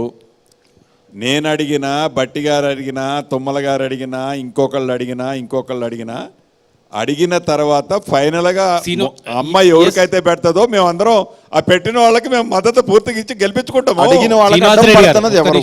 అడుగుతుంటే మీకు అడ్డం పడుతున్నది ఎవరు? మిగతా వదిలేసేయండి. అందరూ కావాలన్నప్పుడు ఇప్పుడు బట్టి గారు తన వైఫ్కి అడుగుతుండలో తప్పు లేదు. తప్పుందని నేనంటే అది మిస్టేక్. ఎందుకు తుమ్మల గారు తన తప్పుల గురించి చెప్తున్నారు కదా మీరు బీఆర్ఎస్ ప్రభుత్వం అధికారంలో ఉన్నంత కాలం కేసీఆర్ కుటుంబాన్ని, కేసీఆర్ కుటుంబ సభ్యులకు పదవులు ఇవ్వడాన్ని పూర్తిగా తెలంగాణ సమాజం ముందు ఎండగట్టే ప్రయత్నం చేశారు. కుటుంబ సభ్యులకే పదవులని. ఇప్పుడు కాంగ్రెస్ ప్రభుత్వం అధికారంలోకి వచ్చినాక మా అన్న, మా తమ్ముడు, నా భార్య, లేకపోతే ఇటువంటి వాళ్ళని ముందుకు తీసుకొచ్చి టికెట్లు ఇవ్వాలి, వీళ్ళే రేసు గుర్రాలని చెప్తున్నారు. అంటే కాంగ్రెస్ పార్టీలో ఇంకా ఎవరు గెలవరా? కుటుంబ సభ్యులు తప్ప ఎవరైనా గెలుస్తారు. రమేష్ గారు, ఎవరైనా గెలుస్తారు. కుటుంబ సభ్యులు అనేది అడగటంలో డెఫినెట్గా అడుగుతారు. అడిగిన వాళ్ళకి ప్రతి వాళ్ళకి ముగ్గురికైతే ఎంపీ సీట్లు ఇవ్వలేము కదా. ముగ్గురిని కాదని కూడా ఇంకొకరికి ఇవ్వచ్చు రేపొద్దున. ఇచ్చిన మేమెవరు నా మానానికి నేను ఇక్కడ నుంచి చెప్తాను కదా, యావత్ తెలంగాణ ప్రజలకు చెప్తున్నా, ఖమ్మం పార్లమెంట్ ప్రజలకు కూడా చెప్తున్నారు. ఎవరికి ఇచ్చినా అడగొచ్చు, అడగడంలో తప్పు లేదని సమర్థించుకుంటున్న మీరు కేసీఆర్, కేటీఆర్, హరీష్ రావు, కవిత ఫైనలైజ్ అయింది. వాళ్ళు కూడా ప్రజల నుంచి నామినేటెడ్ పోస్టులు కూడా ఇచ్చిండు కదా. వాళ్ళు ప్రజల నుంచి గెలిచి వచ్చిన వాళ్ళని కూడా తప్పుపట్టారు కదా మీరు. నేను అనేది కేటీఆర్ తప్పుపట్టారు, కవిత ఎంపీ గెలిస్తే తప్పుపట్టారు. ఫైనలైజేషన్ చేసేది కేసీఆర్ గారు, ఇక్కడ ఫైనలైజేషన్ చేసేది శ్రీనివాస్ రెడ్డి గారు, బట్టి గారు, రేవంత్ రెడ్డి గారు కాదు. తప్పు జాతీయ పార్టీ. ఈ జాతీయ పార్టీలో అనేక పారామీటర్స్ చూసుకొని ఫైనల్ చేస్తారు. చేసే ముందు తప్పు మాది. శ్రీనివాస్ రెడ్డి గారు పాయింట్ ఇక్కడ టికెట్ ఫైనలైజేషన్ గురించి కాదు. మీరు గతంలో బీఆర్ఎస్ కుటుంబ పాలన, కేసీఆర్ కుటుంబ పాలన, కుటుంబ సభ్యులు తీసుకొచ్చారని మీ పార్టీ నేతలు అన్నారు. మీరు దాంట్లో 4 ఇచ్చారు. ఇవ్వలేడు, ఎవరు అడిగినా ఒక్కొక్కటే కదండి. ఇంకా మీకు స్కోప్ ఉంది. 2 టికెట్లు అడుగుతారు వచ్చే ఎలక్షన్లు అయితే అనుకోవచ్చా? అడగటం మొత్తం అడగొచ్చు, ఇస్తామా? ఎవరన్నా ఇస్తారా? మీరు అన్న వాళ్ళు ఇలా ఇప్పుడు నైతికత ఉందా, మళ్ళీ టికెట్ అడగడానికి నైతికత ఉందా అనేది పాయింట్ ఇక్కడ. నైతికత అనే దాన్ని పాయింట్ని మీరు ఇచ్చిన తర్వాత దాన్ని మళ్ళీ మన నెక్స్ట్ డిబేట్ లో దాని నైతికత, దాని గురించి విలువలు, విశ్వసనీయతలు, నైతికతను గురించి కాంగ్రెస్ పార్టీని కేసీఆర్ క్వశ్చన్ చేసి బీఆర్ఎస్ పార్టీ క్వశ్చన్ చేస్తే స్థాయి అండి. కేసీఆర్ బీఆర్ఎస్ కదా సార్, అడగడంలో కూడా నైతికత చూపించవచ్చు కదా. నా తమ్ముడికి ఎందుకు క్లైమాక్స్ 10 గంటలు ఆగితే కొన్ని గంటలు మీరు ఆగితే ఏం జరుగుతుందో చూస్తారు, తర్వాత మీరు మాట్లాడదురు కానీ చెప్తా కదా. మంత్రి గారు, మీరేమో పార్లమెంట్ ఎన్నికల్లో దాదాపు 15 సీట్లు గెలుస్తామని చెప్తున్నారు. సీఎం గారు 14 నుంచి 15 వరకు వస్తాయని చెప్తున్నారు. మీ స్కీమ్లే మిమ్మల్ని గెలిపిస్తాయని చెప్తున్నారు, కానీ గ్రౌండ్ లెవెల్లో ఎక్కడ స్కీమ్లు అమలు కావట్లేదు. 6 గ్యారంటీల స్కీమ్స్ అన్నీ కేవలం పేపర్కే పరిమితమయ్యాయని చెప్పి ప్రతిపక్షాలు ఆరోపిస్తున్నాయి. అసలు ఈ స్కీములు ఇంప్లిమెంట్ చేయడంలో కాంగ్రెస్ సర్కారు చేత కాదు అన్నది బీఆర్ఎస్ స్పష్టంగా వాదిస్తుంది. ఇలాంటి ఈ స్కీమ్స్తో మీకు 15 నుంచి 14 సీట్లు ఎలా వస్తాయని అనుకుంటున్నారు సార్? ఎస్, గుడ్ క్వశ్చన్ వేశారు. మేము ఏదైతే 5 గ్యారెంటీలు ప్రజలకు అందించామన్నదో పేపర్ వరకు పరిమితమైంది ఏందో నాకు ఒక్కటి చెప్పండి, వరుసగా నేను చెప్తాను. సార్, ఇప్పుడు నెంబర్ 1, ఆడబిడ్డలకి ఆర్టీసీ బస్సులో ఫ్రీ బస్ ఇస్తామన్నాం. డబ్బులు ఖర్చు ఈ గడిచిన 120 రోజులలో 37 కోట్ల మంది ఆడబిడ్డలు రూపాయి చెల్లించకుండా ఎంత దూరమైన తెలంగాణ రాష్ట్రంలో ప్రయాణం చేశారు. ఖర్చు లేని పని కదా సార్ అది. ఖర్చు లేకపోవటమేంది అంటే బస్సే వట్టి తిరుగుద్దా, లేకపోతే ఆ బస్సు డ్రైవర్ల శాలరీ 3,000 కోట్ల రూపాయలు వ్యవస్థ నడవదా? అంటే వాళ్ళు ఎట్లా నేలక కదా దాన్ని మెత్తగా ఉంటుందని ఎడి తిప్పితే అడి తిప్పితే తిరిగితే ఎలా అండి? ఎందుకు ఒకవేళ ఖర్చు లేదు అంటున్నారు. వారు అధికారంలో ఉన్నప్పుడు కనీసం ఆ ఇంగిత జ్ఞానం కూడా ఎందుకు రాలేదు అని అడుగుతున్నా మీ ద్వారా వాళ్ళని. ఖర్చు లేదే కదా. రెండవది, ఏదైతే మేము రాజీవ్ ఆరోగ్యశ్రీ 5 లక్షలు ఉన్న దాన్ని 10 లక్షల రూపాయలు అన్నాం. డెఫినెట్గా ఇంప్లిమెంటేషన్ చేసిస్తున్నాం. డిసెంబర్ 9వ తారీఖు ఇస్తాం. డిసెంబర్ 9వ తారీఖు ఇస్తామన్నటువంటి రుణమాఫీ మళ్ళీ ఆగస్టు 15కి ఎక్స్టెన్షన్. రుణమాఫీ ఆగండి, మేము 100 రోజులకే మేము రుణమాఫీ అంటున్నారు. మేము 5 సంవత్సరాల ముట్టు కింద పెట్టుకుంటే డిసెంబర్ 9 ఇస్తామని ఎవరు ₹1,00,000 5 సంవత్సరాల ముట్టు కింద పెడితే హరీష్ రావు గారు 100 రోజులకే అప్పుడే నేను చేయలేదు, నా ప్రభుత్వం చేయలేదన్న మొన్న హరీష్ రావు గారు కనీసం ఉండాలి కదండి. అంత సీనియర్ నాయకులు అని చెప్పుకునే వాళ్ళు. పొంగులేటి గారు, మీ శాఖ గురించే చెప్తాం, ఇంప్లిమెంట్ కాదని. చెప్పండి, నేను చెప్తా. ఇల్లు కట్టిస్తాను, 5 లక్షలు ఇస్తాను, లాంచ్ చేశారు, ఎన్నికల కోడ్ వచ్చింది. ఇప్పుడు నిజంగా పర్ఫెక్ట్గా దాన్ని గ్రౌండ్ చేశాం. ప్రతి నియోజకవర్గానికి 3,500 ఇళ్ళు, 4,50,000 ఇళ్ళు సంవత్సరానికి, 21,500 కోట్లు ప్రాజెక్ట్. అది డెఫినెట్గా మీరు చూస్తారు కదా. జూన్ 6వ తారీఖు 7వ తారీఖు కోడ్ అయిపోతుంది, 9వ తారీఖు కోడ్ అయిన తర్వాత యుద్ధ ప్రాతిపదిక మీద పార్లు బట్టి మేము ఇళ్ళు పౌండ్ శంకుస్థాపన చేసి చేయకపోతే అప్పుడు అడగండి. పొంగులేటి గారు, అరే మీరు అప్పుడే మీరు ఇంత సీనియర్, మీరు జర్నలిస్టులు కదండి. మరి 10 సంవత్సరాలు వాళ్ళు ఇతరులను డబుల్ బెడ్రూమ్ ఇవ్వబోతే ఇక్కడ కూర్చోబెట్టిన హరీష్ రావు గారిని ఎప్పుడు నిగదీయకుండా 100 రోజులకు వచ్చిన మా ప్రభుత్వాన్ని చేయలేదని మీరు మీకు తెలియని ఆన్సర్ కాదు. 10 ఏళ్ళు డబుల్ బెడ్రూమ్ ఇవ్వకపోతే 11వ ఏడు వాళ్ళని తీసేసి మిమ్మల్ని కుర్చీలో కూర్చోబెట్టారు. మీకు అదే కోరుకుంటున్నారా? అంటే మా శ్రేయోభిలాషులకు మీరు అడగటంలో తప్పలేదు, చిత్తశుద్ధితో చేస్తామని చెప్తున్నా. అప్పుడే ఏదో 50% అంటే 2.5 సంవత్సరాలు 3 సంవత్సరాలు దాటిపోతే మళ్ళా మేము ఎలక్షన్ స్టెంట్ కోసం ఆ రోజు మీద ఏదైనా ఫౌండేషన్లు వేస్తే మన్ను విమర్శించితే అర్థం ఉంది వాళ్ళు. అది మేము ప్రభుత్వం 9వ తారీఖు నాడు ప్రమాణ స్వీకారం అసెంబ్లీ సాక్షిగా చేస్తుంటే ఆ రోజు నుంచి గవర్నర్ స్పీచ్ మీద ధన్యవాదాలు తెలిపే దాంట్లో నుంచి నువ్వు ఎత్తుకుంటుంటివి విమర్శలు. దిగిపోతే నేను కూర్చుంటున్నటువంటివి ఏంది అది? నియోజకవర్గానికి 3,500 ఇళ్ళు, మొత్తం రాష్ట్ర వ్యాప్తంగా 4.5 లక్ష 21,000 కోట్లు. మీరు బడ్జెట్లో 7,000 కోట్లు 7,400 కోట్లు పెట్టారు. మిగతా డబ్బులు ఎక్కడి నుంచి చేస్తారు? ఎస్, చాలా వాల్యూడ్ క్వశ్చన్ మీరు రేజ్ చేశారు. మొన్న బడ్జెట్ అన్నది అది ఫైనల్ బడ్జెట్ కాదు, మేము అడాక్ బడ్జెటే మేము పెట్టుకుంది.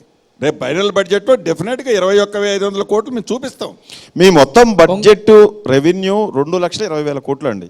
మొన్న చూసుకున్నా, అంతకుముందు చూసుకున్నా కూడా 10% 15% ఎవ్రీ ఇయర్ గ్రోత్ ఉంది. కానీ మీరు 2,75,000 కోట్లకు బడ్జెట్ పెట్టారు, అంటే దాదాపు 50,000 కోట్లు ఎక్స్ట్రా పెట్టారు. ఏ పథకాలు ఎత్తేస్తారు, ఏ పథకాలు కట్ చేస్తారు డబ్బులు?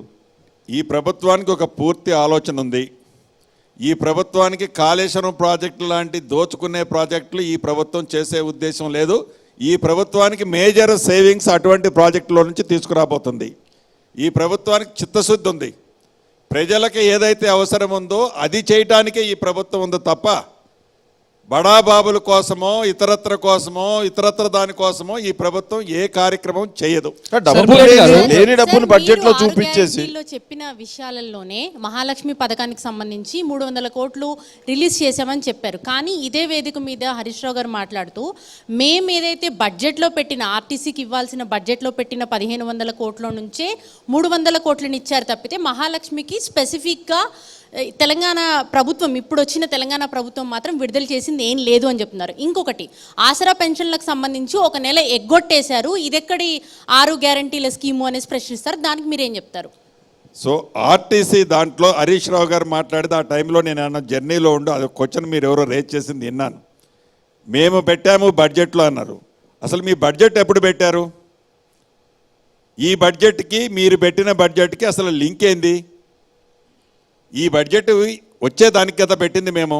మేము పెట్టామనేది ఏంది? మీరు ఈ బడ్జెట్ పెట్టింది ఈ ప్రభుత్వం పెట్టింది మొన్న మార్చి నుంచి ఇంప్లిమెంటేషన్కి వచ్చింది. మేము పెట్టింది మీరు ఇంప్లిమెంట్ చేస్తున్నారు అనేది తప్పు. First point. రెండవది, ఏదైతే ఆర్టీసీకి పెట్టామో ఇది పెట్టాము అది పెట్టామన్నారు, మేము ప్రొవిజనల్గా పెట్టాం. రేపొద్దున ఎక్సెస్ ఏదైనా ఉన్నా కూడా డెఫినెట్గా ఓవరాల్లో మేము అడ్జస్ట్ చేసి ఇచ్చిన గ్యారంటీలని ఎక్కడ ఒక్క అడుగు కూడా మేము వెనక్కేసే ప్రసక్తి ఉండదు.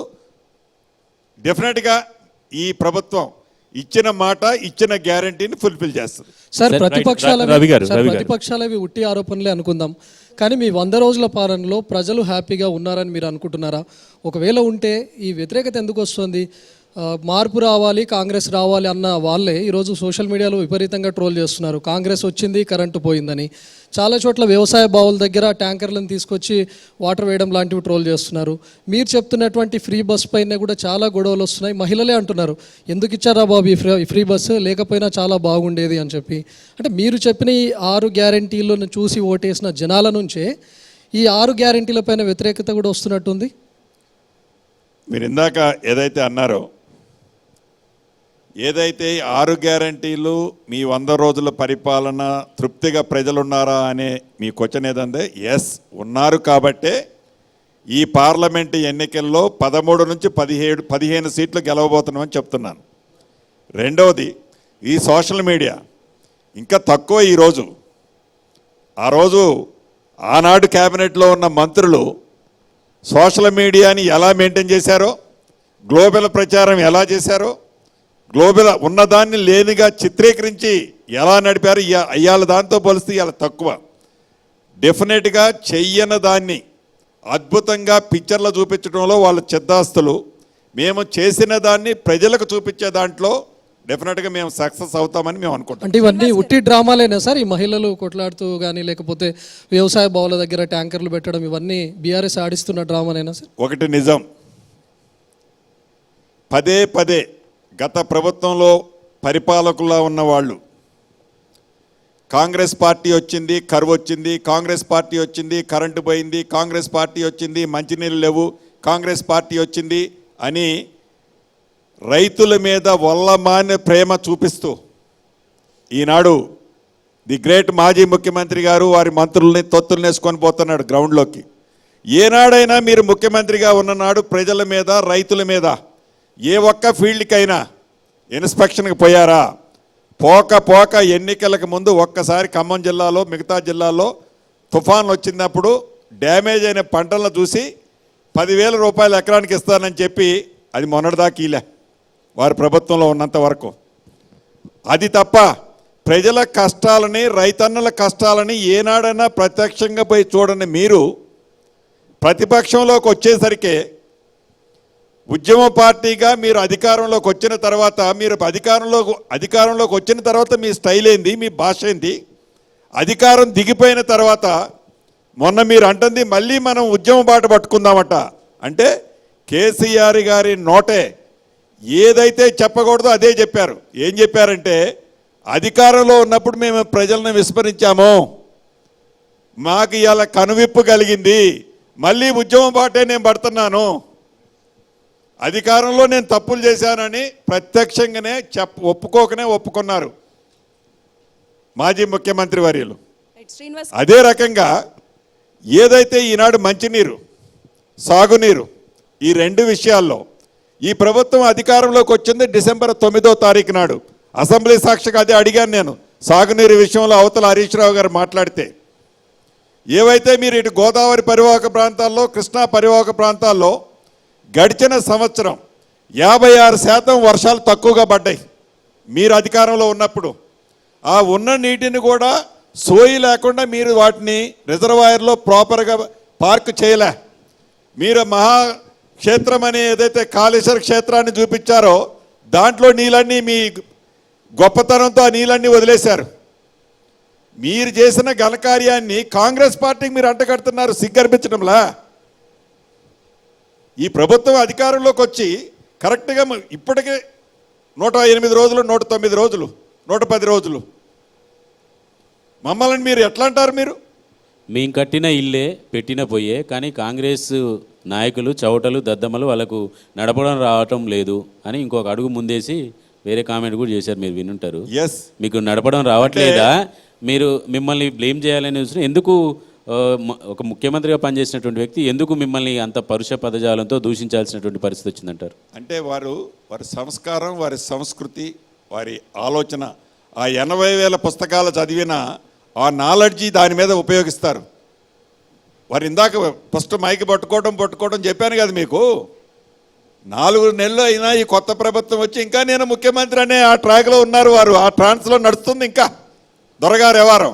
శ్రీనివాస్ గారు, ఇప్పుడు ఒక రెవెన్యూ మినిస్టర్గా మీ ముందున్న సవాళ్ళు ఏంటి?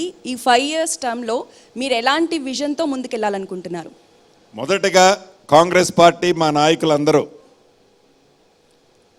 ఏదైతే ఆర్భాటంగా ధరణి అనే ఒక కార్యక్రమాన్ని తీసుకొచ్చి ప్రజల ముందు పెట్టారో, ఈ ధరణిని కాంగ్రెస్ పార్టీ ప్రక్షాళన చేస్తామని చెప్పిందో, ఈ ధరణితో సామాన్య ప్రజలకు జరుగుతున్న ఇబ్బందులు, ఈ ధరణి అనే ఒక మహాబోటకపు యాప్ ద్వారా వేలాది ఎకరాలు ఎలా కొల్లగొట్టారో వీటన్నిటి మీద క్షుణ్ణంగా ఆల్రెడీ ఒక కమిటీ, ధరణి కోసం ఒక కమిటీ వేసాం.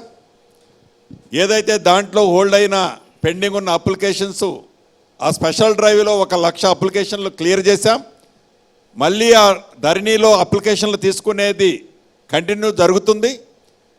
రాబోయే ఆఫ్టర్ ఈ కోడ్ అయిన తర్వాత ఈ ల్యాండ్ భూ సంస్కరణని, దాంతోపాటుగా ఈ ధరణికి సంబంధించిన అంశాలని సింగిల్ కాలం ఏదైతే ఉందో ఆనాడు మాన్యువల్గా 32 కాలాలు ఉండేవి.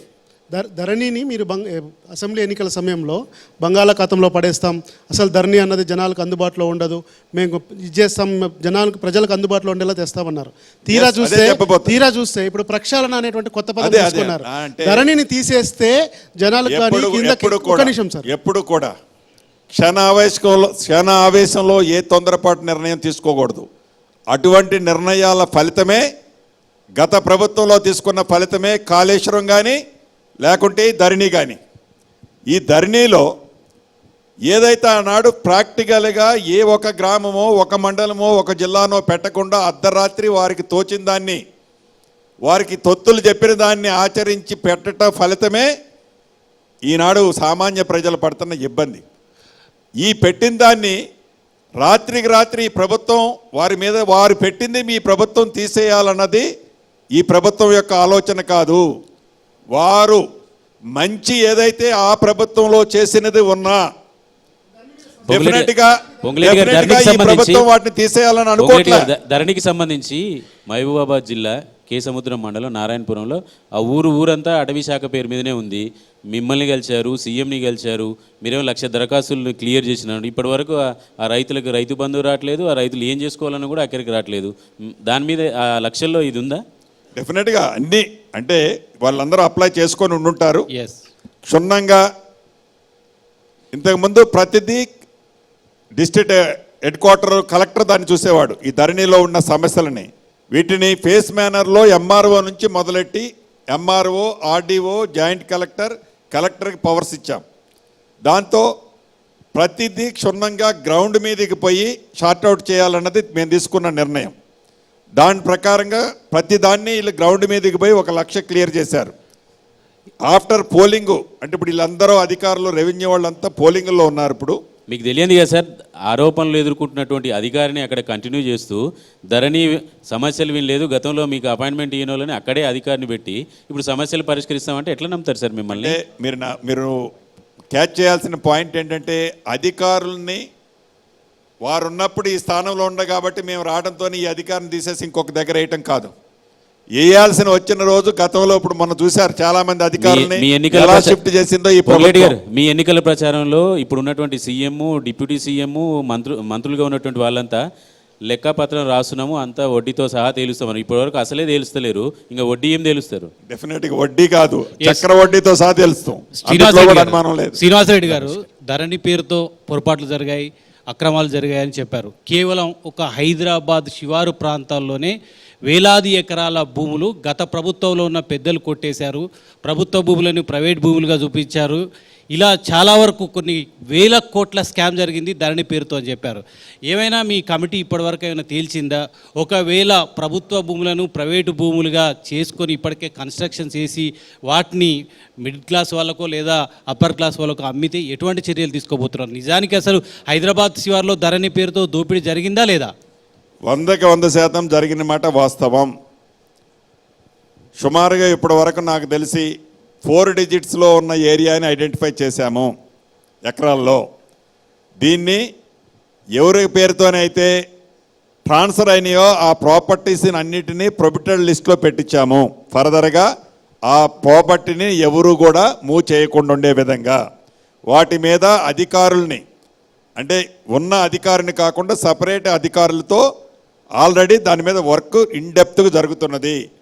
మళ్ళీ వాళ్ళు లీగల్గా వాటి మీద ఏ రకంగా కోర్టులను ఆశ్రయించి కోర్టు ద్వారా మళ్ళీ రిలీఫ్ తెచ్చుకోకుండా ఉండే విధంగా ఆ యాంగిల్లో కూడా వర్కౌట్ చేస్తున్నాము. అంటే కాంగ్రెస్ అయితే ఇవన్నీ ఒక్కసారి బయట పెట్టిన తర్వాత వాటిని మళ్ళీ వాళ్ళు కోర్టును ఆశ్రయించి ఒక ఇబ్బంది ఉంటుంది, దాన్ని ప్రాపర్గా చేయటం అన్నదే ఈ ప్రభుత్వం యొక్క ఆలోచన. అంతేనా? మీరు ఇప్పుడు అబెన్స్లో పెట్టిన దానికి మళ్ళీ కాంగ్రెస్ ప్రభుత్వం ట్యాక్స్ వేసి మళ్ళీ వాటిని క్లియర్ చేయడానికి ప్రయత్నం చేస్తుందా? కాంగ్రెస్ ప్రభుత్వం యొక్క ఆలోచన లక్ష్యం ట్యాక్సులు కాదు, ఇది ప్రజల ప్రభుత్వం, ప్రజల కోసమే చేస్తారు తప్ప డెఫినెట్గా మీరు పంచిపెట్టే రోజైనా కూడా మీరు అందరూ ఉంటారు కదా. ప్రస్తుతం జరుగుతున్న పరిణామాల్లో 5 years కాంగ్రెస్ పార్టీ తెలంగాణను రూల్ చేస్తుందన్న కాన్ఫిడెన్స్ మీకు ఉందా అండి? ఎందుకు వస్తుంది మీకు ఆ డౌట్? ప్రజలు ఎన్నుకున్న ప్రభుత్వం, ఇదేమి ఆషామాషిగా డొంకతారులు వచ్చిన ప్రభుత్వం కాదు. ప్రజలు ఇందిరమ్మ రాజ్యం కావాలి, మార్పు కావాలని ఎన్నుకున్న ప్రభుత్వంలో ఎవరు ఎన్ని కుట్రాలు పన్నినా మా ముఖ్యమంత్రి గారు అంటారు, మోడీ గారు కేడీ గారు ఇద్దరు కలిసి ఎన్ని చేసినా ఈ ప్రభుత్వాన్ని ఏమీ చేయలేరు. మరోవైపు కేటీఆర్, కేసీఆర్ వీళ్ళు అంటున్నారు ఎలక్షన్స్ తర్వాత రేవంత్ బీజేపీలోకి వెళ్తారని. ఈ కామెంట్స్ని మీరు ఎట్లా చూస్తున్నారు? సారీ అమ్మా, రేవంత్ రెడ్డి బీజేపీలోకి వెళ్తారు సీఎం. అదే మీరు ఉన్నారో రాలేదు. రేవంత్ రెడ్డి గారు బీజేపీలోకి వెళ్తారంటారు, నేను టీఆర్ఎస్ పార్టీలోకి వెళ్తారంటారు. ఏం మా ఇద్దరికి ఏంది? ఆయన ముఖ్యమంత్రి, నేను మంత్రిని. అంటే వాళ్ళు ఊహాజనకమైన ప్రశ్నల్లో వాళ్ళ స్థానాలని వాళ్ళ ఎమ్మెల్యేలని వాళ్ళు టైంని స్పెండ్ చేయడం కోసం పొంకనాలు చెప్పుకోవడం తప్ప, ముఖ్యమంత్రి గారుగా రేవంత్ రెడ్డి గారు ఉన్నారు, నేను మంత్రిగా ఉన్నా, బట్టి గారు ఉప ముఖ్యమంత్రి గారు ఉన్నారు, మాకేం పని? వెరీ కంఫర్ట్ ఉన్నారు. శ్రీనివాసరెడ్డి గారు, ఇక్కడ పర్సనల్గా ఆలోచిస్తే 2014 ఎన్నికల్లో మీతో నడిచిన వారెవ్వరూ కూడా ఇప్పుడు మీతో లేరు. ఏంటి కారణం? ఎందుకు? ఏమని చెప్తారు? ఎందుకు లేరండి? ఇప్పుడు 2014 నాతో పాటు శాసనసభ్యుడైన పినపాక ఎమ్మెల్యే పాయ వెంకటేశ్వరరావు గారు నాతోనే ఉన్నాడు. అదే రకంగా భద్రాచలం ఎమ్మెల్యే ఇప్పుడు తల వెంకటరావు గారు కూడా నాతోనే ఉన్నాడు. అదే రకంగా ఆనాడు మదన్లాల్ అనే అతను ముందే నాకంటే ముందే వెళ్ళిపోయింది అనుకోండి, దయానంద్ గారు నాతోనే ఉన్నాడు. ఏది సత్తుపల్లి ఎమ్మెల్యే గారు. భద్రాచలం ఎమ్మెల్యేని మీరు బీఆర్ఎస్ నుంచి పోటీ చేయించారా సార్?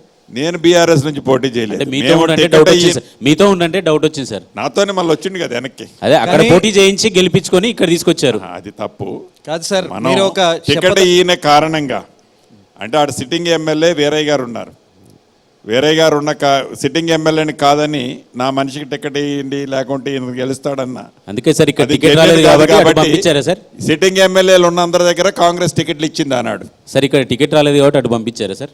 నేను పంపడం కాదు, ఆయన నన్ను చెప్పకుండానే పోయిండు. సార్ వాళ్ళని రాజీనామా చేయించకుండా మీ పార్టీలో చేర్చుకోవడం ఎంతవరకు సమంజసం? డెఫినెట్గా దాని మీద అతి కొద్ది రోజుల్లో ఈ ఎలక్షన్ అయిపోయిన తర్వాత ఒక క్లారిటీ ఇస్తాం. ఏం చేయాలి అన్నది కాంగ్రెస్ పార్టీకి ఒక క్లియర్ ఐడియా ఉంది. మీరు కూడా అసెంబ్లీ ఎన్నికలకు ముందు మీరు ఒక అలాగే శపథం చేశారు చేశారు కదా. రైట్, ఒక్క నిమిషం. అసెంబ్లీ ఎన్నికల ముందు మీరు ఒక శపథం చేశారు. ఖమ్మం జిల్లా నుంచి ఒక్క బీఆర్ఎస్ అభ్యర్థిని కూడా అసెంబ్లీ గేట్ తాకనివ్వనన్నారు. కానీ మీ శపథం వీగిపోయినట్టుంది. ఎందుకండి? ఒకరు ఓడిపోయారు కదా. అన్నం తినేటప్పుడు ఒక్క మెతుకు కింద పడుతుంది, అన్నం తినలేదంటే నమ్ముతామండి. ఒక్క అభ్యర్థిని కూడా మేము అంటే తాకనివ్వని అన్నారు. డెఫినెట్గా నేను ఒక్క అభ్యర్థిని కూడా తాకనేనన్నాను. అక్కడ మా పార్టీ పరంగా మిస్ అయిపోయాము. 9 గెలిచినప్పుడు 0.9 వస్తే 1లో నువ్వు ఫెయిల్ అయినవంటే ఎట్లండి? అంటే భద్రాచలం ఎమ్మెల్యే అభ్యర్థిని ఓడగొట్టడంలో మీ పాత్ర ఉంది అంటారు. కాంగ్రెస్ పార్టీలో కానీ నేను ఎప్పుడు ఏ పార్టీలో ఉన్నా ఏ వ్యక్తులని ఓడగొట్టానని ఎవరన్నా అనుకున్నా కూడా అది ముమ్మాటికి తప్పు. తెల్లం వెంకట్రావును ఇందాక అన్నట్టు బీఆర్ఎస్లోకి పంపించి అక్కడ అభ్యర్థిని నిలబెట్టి గెలిపించుకున్నారు అంటే. నేను పంపించడం కాదు, మనం టికెట్ ఇవ్వలేము. నేను అచ్చువలకి తెల్లం వెంకట్రావు గారిని ఆ రోజు పార్లమెంటు సీట్ ఇద్దామనేది నేను ముఖ్యమంత్రి గారిని రిక్వెస్ట్ చేశాను. సునీల్ గారి కేసీ గారితో కూడా నేను మాట్లాడాను. కానీ అక్కడ పార్లమెంట్ వచ్చేసరికి కోయా లంబాడి 2 ఉన్నది ప్రాబ్లమ్స్. రెండిట్లో ఒకటి ఆదిలాబాద్లో కోయకి ఇవ్వాల్సి వస్తుంది, గోడ్స్కి కానీ కోయకి కానీ, లేకుంటే లంబాడికి ఇక్కడ ఇవ్వాలి. అది కూడా మనం అకామిడేట్ చేయలేము అనేది క్లియర్గా పార్టీ హైకమాండ్ చెప్పిన ఆలోచన. పళ్ళున్న చెట్లకే రాళ్ళు పడతాయి అన్నారు కదా, నా దగ్గర పళ్ళు ఉన్నాయని కూడా మీరు చెప్పారు. మీ దగ్గర ఏం పళ్ళు ఉన్నాయి, ఎవరు రాళ్ళు వేశారు సార్? అంటే సామెతను మీరు ఇటు కన్వర్ట్ చేస్తే కష్టం. మీరు అన్నదే అడిగాను నేను అన్నాను, మీరు అన్నదే అడిగాను నేను. 100% ఏం పళ్ళు మళ్ళీ ఇప్పుడు అంటున్నా, ఏం రాళ్ళు వేశారు? ఇప్పుడు అంటున్నా. ప్రజల ఆశీస్సు, ప్రజల ప్రేమ, అభిమానం, ప్రజల దీవెనలు ఉన్నప్పుడు, ప్రజా బలం ఉన్నప్పుడు డెఫినెట్గా ఇటువంటి కామెంట్స్ అందరూ చేస్తారని ఒక వేదికలో నేను చెప్పా. సార్ దాన్ని ప్రజలు బలం ఉంది కాబట్టి ఆటోమేటిక్గా నన్ను కామెంట్ చేస్తూనే ఉంటారు ఎవరో ఒకరు నచ్చనోళ్ళు. శ్రీనివాసరెడ్డి బలం ఉంటుందా, బలాన్ని కొనుక్కుంటారా సార్? అంటే కొనగలిగే వస్తువు అయితే ఈ రాష్ట్రంలో కానీ ఈ దేశంలో కానీ శ్రీనివాసరెడ్డి గారిని 100 సార్లు కొనే వ్యక్తులు చాలామంది ఉన్నారు. ప్రేమ అభిమానాన్ని కొంటే వచ్చేది కాదండి. ఎవరైతే ఈనాడు ఎవరన్నా అట్లా అనుకుంటే అది వారి అపోహ. డబ్బుతో రాజకీయం చేయాలి అని ఎవరన్నా అనుకున్నా అది కూడా అపోహనే. ప్రేమ అభిమానాన్ని, రాజకీయాన్ని డబ్బుతో చేస్తున్నారు అనుకుంటే అది వారి అవివేకమనే నేను చెప్పగలను. కానీ పొంగులేటి ప్రేమ అభిమానం అంతా కూడా ఎస్సీలు ఎస్టీల దగ్గర చూపిస్తారని. పొంగులేటి తన ప్రేమ అభిమానాలన్నీ కూడా ఎస్సీలు ఎస్టీల దగ్గరే చూపిస్తారని. వాళ్ళైతే మన మాట వింటారనా? అంటే ఎస్సీలు, ఎస్టీలు, బీసీలు, మైనారిటీలు, క్రిస్టియన్స్, ముస్లిమ్సు, ఇతరత్ర అందరూ సీనన్నతో ఉంటారు. ఈ కులం ఆ కులం, ఈ మతం ఆ మతం కాదు అని ఎవరో ఒకళ్ళు ఎస్సీలు ఎస్టీల మీదనే చూపిస్తున్నారని అనుకుంటే మరి వేరే దగ్గర అసలు నాకు 0 ఓట్లు రావాలి కదా. పొంగులేటి గారు, తెలంగాణ ప్రభుత్వం వచ్చిన తర్వాత ఫోన్ ట్యాపింగ్ చుట్టే వ్యవహారాన్ని అంతా తిప్పుతూ ఉన్నారు. గతంలో మీరు ఆ ప్రభుత్వంలో కూడా ఉన్నారు కదా, మీ ఫోను ట్యాపింగ్లో ఉంది అన్నారు. అసలు ఫోన్ ట్యాపింగ్ చుట్టే ఎందుకు తెలంగాణ రాజకీయం తిరుగుతోంది? అంటే ఇది కొత్తగా వచ్చిన ఈ కాంగ్రెస్ ప్రభుత్వం ఈ ఫోన్ ట్యాపింగ్ విషయాన్ని తెర మీదకు తేటం కాదు. గత ప్రభుత్వం ఏదైతే ఫోన్ ట్యాపింగ్ చేసింది అని ఈనాడు ఒక కమిటీని వేసి ఆ కమిటీ ద్వారా పూర్తి వివరాలు సేకరిస్తుందో, ఈ సేకరించే దాంట్లో భాగంగా ఒక రేవంత్ రెడ్డి గారిదో, ఒక బట్టి విక్రమార్క గారిదో, ఒక శ్రీనివాసరెడ్డి గారిదో, ఇక్కడ కూర్చున్న మా పాత్రికేయ మిత్రులతో, లేకుంటే తెలంగాణ రాష్ట్రంలో మోర్ దాన్ 20-25% పబ్లిక్ ఫోన్లు ట్యాప్ చేసిన మాట ముమ్మాటికి గత ప్రభుత్వం నిజం. ఏ స్నేహితుడు ఇంకో స్నేహితుడితో మాట్లాడే పరిస్థితి లేదు, ఏ వ్యాపారస్తుడు ఇంకొక వ్యాపారస్తుడితో మాట్లాడే పరిస్థితి లేదు, ఏ మీడియా ఛానల్ మిత్రుడు ఇంకో మీడియా ఛానల్ మిత్రుడితో మాట్లాడే పరిస్థితి లేదు. సార్ ఈ కేసులో మీ బంధువుని కాపాడేటువంటి ప్రయత్నం చేస్తున్నారు. ఇప్పుడు ప్రస్తుతం బీఆర్ఎస్లో కీలకంగా ఉన్నటువంటి ఆ నేతను కాపాడే ప్రయత్నం పొంగులేటి చేస్తున్నారని చెప్పేసి ఆరోపణ సార్. టీఆర్ఎస్ పార్టీలో నా బంధువు ఎవరో నాకు తెలియదు కానీ షడ్డకుడు వెంకటరామరెడ్డి నా సడ్డు వారికి నా తమ్ముడు కొడుక్కి వారి తమ్ముడు బిడ్డనిచ్చి ఈ మధ్యనే ఇచ్చారు. ఇచ్చినంత మాత్రంలో బంధుత్వం అన్నంత మాత్రంలో ఎవరో కాపాడేది ఉండదు. తప్పు ఎవరు చేసినా చట్టం తన పని తన చేసుకుంటూ పోతుంది. డెఫినెట్గా ఆ తప్పులో వారు బాధ్యులు, వారు భాగస్వామ్యం ఉందంటే 100% వారు కూడా శిక్షకు అర్హులే. రైట్ నాగార్జున సార్ ఇక్కడే మీరు కాంగ్రెస్లో ఉన్నారు. వైసీపీ అభ్యర్థి స్వామిదాస్ గారు వచ్చి మిమ్మల్ని కలిసి మీ ఆశీర్వాదాలు తీసుకోవడంలో అంతరం ఏంటి? వైసీపీ ఎమ్మెల్యే గారు స్వామిదాస్ గారు, నేను నారాయణపురంలో ఉన్నాను, నా సొంత ఊరు అది. అక్కడ నుంచి తిరువూరు కాన్స్టిట్యున్సీ హెడ్ క్వార్టర్ వచ్చేసి 8 కిలోమీటర్లు. నేను ఆడ ఉన్నానని అతను మా ఇంటికి వచ్చిన మాట జస్ట్ ఫ్రెండ్లీగా వచ్చాడు తప్ప నా ఆశీర్వాదం, నా దీవెనలో ఇతరత్రో ఏమీ లేదు. మీరు గెలిచిన తర్వాత ఖమ్మం టీడీపీ ఆఫీస్కి వెళ్ళి మా పార్టీ వాళ్ళకంటే టీడీపీ వాళ్ళు రేయింబాగులు పనిచేశారు, నిద్రాహాలు మారాయి అని చెప్పారు కదా. ఇప్పుడు ఏపీలో వాళ్ళు నిద్రాహారాలు మాని పనిచేస్తున్నారు. మీరు కూడా అక్కడికి ఏమన్నా ఒక చేస్తారా? టీడీపీ ఆంధ్రాలోకి పోయి నేను రాజకీయం చేయటమా? టీడీపీకి మద్దతు అంటే తెలంగాణలోకి సంబంధించిన దాంట్లో ఇచ్చిపుచ్చుకుంటాం, కానీ ఆంధ్ర రాజకీయాల్లో నేను ఎలా తలదూచుతానండి? టీడీపీ మీకు సపోర్ట్ చేసిన టీడీపీ అక్కడ ఉంది కదా. చేసిన వ్యక్తిని మాట సహాయం తీసుకున్న వ్యక్తిని సాయం తీసుకున్న కృతజ్ఞతలు తెప్పటం అది మానవ సహజం. మళ్ళీ రుణం దాంట్లో భాగంగా అంటే ఇక్కడ రుణబంధం అనేది కాదు, రుణం ఇచ్చిపుచ్చుకునేది కాదు. ఇది ఒక వ్యక్తి మంచి చేసినప్పుడు అతను ఏ పార్టీలో ఉన్నాడు, ఏడున్నాడు అన్నది ముఖ్యం కాదు.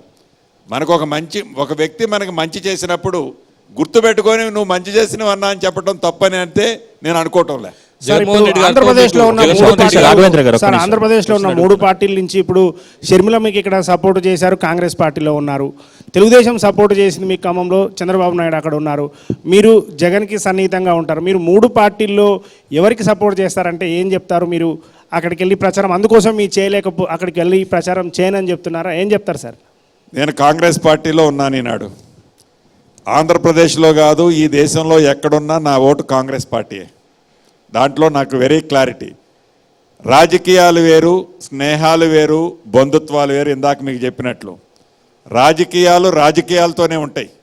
బంధుత్వాలకి, స్నేహానికి, రాజకీయాన్ని ఎట్టి పరిస్థితుల్లో లింక్ చేయడం ఈ శ్రీనివాసరెడ్డి గారు వైఎస్ఆర్ కాంగ్రెస్ పార్టీలోని కొంతమంది అభ్యర్థులకు ఆర్థికంగా సాయం అందించేందుకు పని మొదలుపెట్టారన్న ఒక చర్చ కూడా బాగా జరుగుతుంది సార్ ఏపీ పొలిటికల్ సర్కిట్స్లో.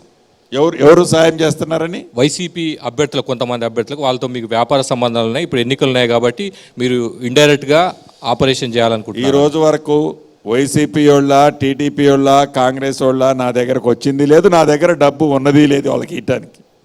నేనే ఇప్పుడు కష్టాల్లో ఉన్నా. మొన్న బిల్లులు వచ్చాయంటున్నారు కదా సార్. నాకే ఆంధ్రప్రదేశ్లో కూడా చాలా బిల్స్ రావాల్సి ఉంది. నేనే కష్టాల్లో ఉన్నా, నేను వాళ్ళకి అడిగాను. సార్ రాజకీయంగా మీ మీద ఒక అపవాదం ఉంది. పొంగులేటి శ్రీనివాసరెడ్డి ఏ రాజకీయ పార్టీలో వెళ్తే ఆ రాజకీయ పార్టీలో వర్గాన్ని తయారు చేసుకుంటాడు. ఆ వర్గం ద్వారా ఆ పార్టీలో ఉన్నటువంటి లీడర్లతో డిఫరెన్సెస్ పెట్టుకుంటాడు. అందులో భాగంగా బీఆర్ఎస్లో ఉన్నప్పుడు కూడా తన సొంత వర్గాన్ని ఏర్పాటు చేసుకున్నారు. అది తెలుసుకున్న కేసీఆర్ మిమ్మల్ని బయటికి పంపించారు అని. ఒక 15-20 రోజుల కిందట మీరు కూడా మీడియా ఫ్రెండ్స్ అందరినీ పిలిచి అక్కడ టూరిజం గెస్ట్ హౌస్లో మీడియా పెట్టి నేను బీజేపీకి వెళ్ళట్లేదు, ఇక్కడే ఉంటాను, నా మీద అనవసరమైనటువంటి ప్రచారం చేస్తున్నారు అంటారు. అంటే మీకంటూ ఒక ప్రత్యేకమైనటువంటి వర్గం ఉందని గుర్తించిన తర్వాత ఈ రకమైనటువంటి ప్రచారం ఉందా? దీనిపైన మీరు క్లారిటీ ఇవ్వాల్సినటువంటి అవసరం అయితే ఉంది. ఇందాక అన్న అడిగిన క్వశ్చను, మీరు అడిగిన క్వశ్చను రెండు రిలేటెడే.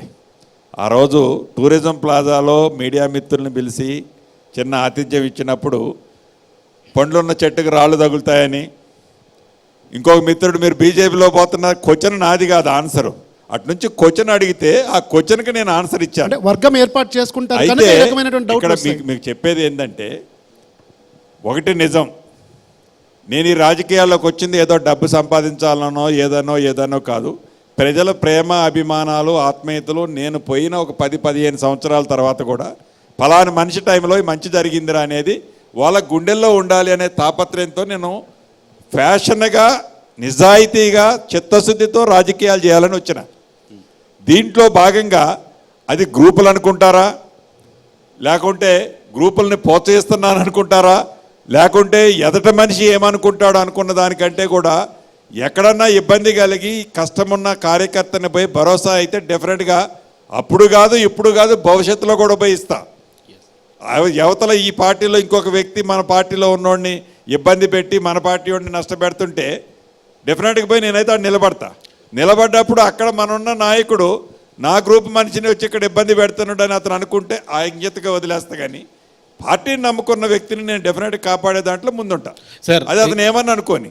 శ్రీనివాస్ రెడ్డి గారికి మీ వ్యక్తిగత అంశాలు పక్కన పెడితే లోక్సభ ఎన్నికలు జరగబోతున్నాయి, హోరాహోరీగా జరుగుతాయని భావిస్తున్నారు. ఈ ఎన్నికలు రేపు ఇక్కడ ప్రభుత్వానికి పునాది ఏర్పడుతుంది లేదా కొనసాగడానికి అవకాశం ఉందని చెప్తున్నారు. ప్రధానంగా ఈ లోక్సభ ఎన్నికల్లో ఐదు పార్లమెంటు స్థానాలకు సంబంధించి బీజేపీ దగ్గర బీఆర్ఎస్ సుపారీ తీసుకుంది అని కూడా ఆరోపణలు వస్తున్నాయి.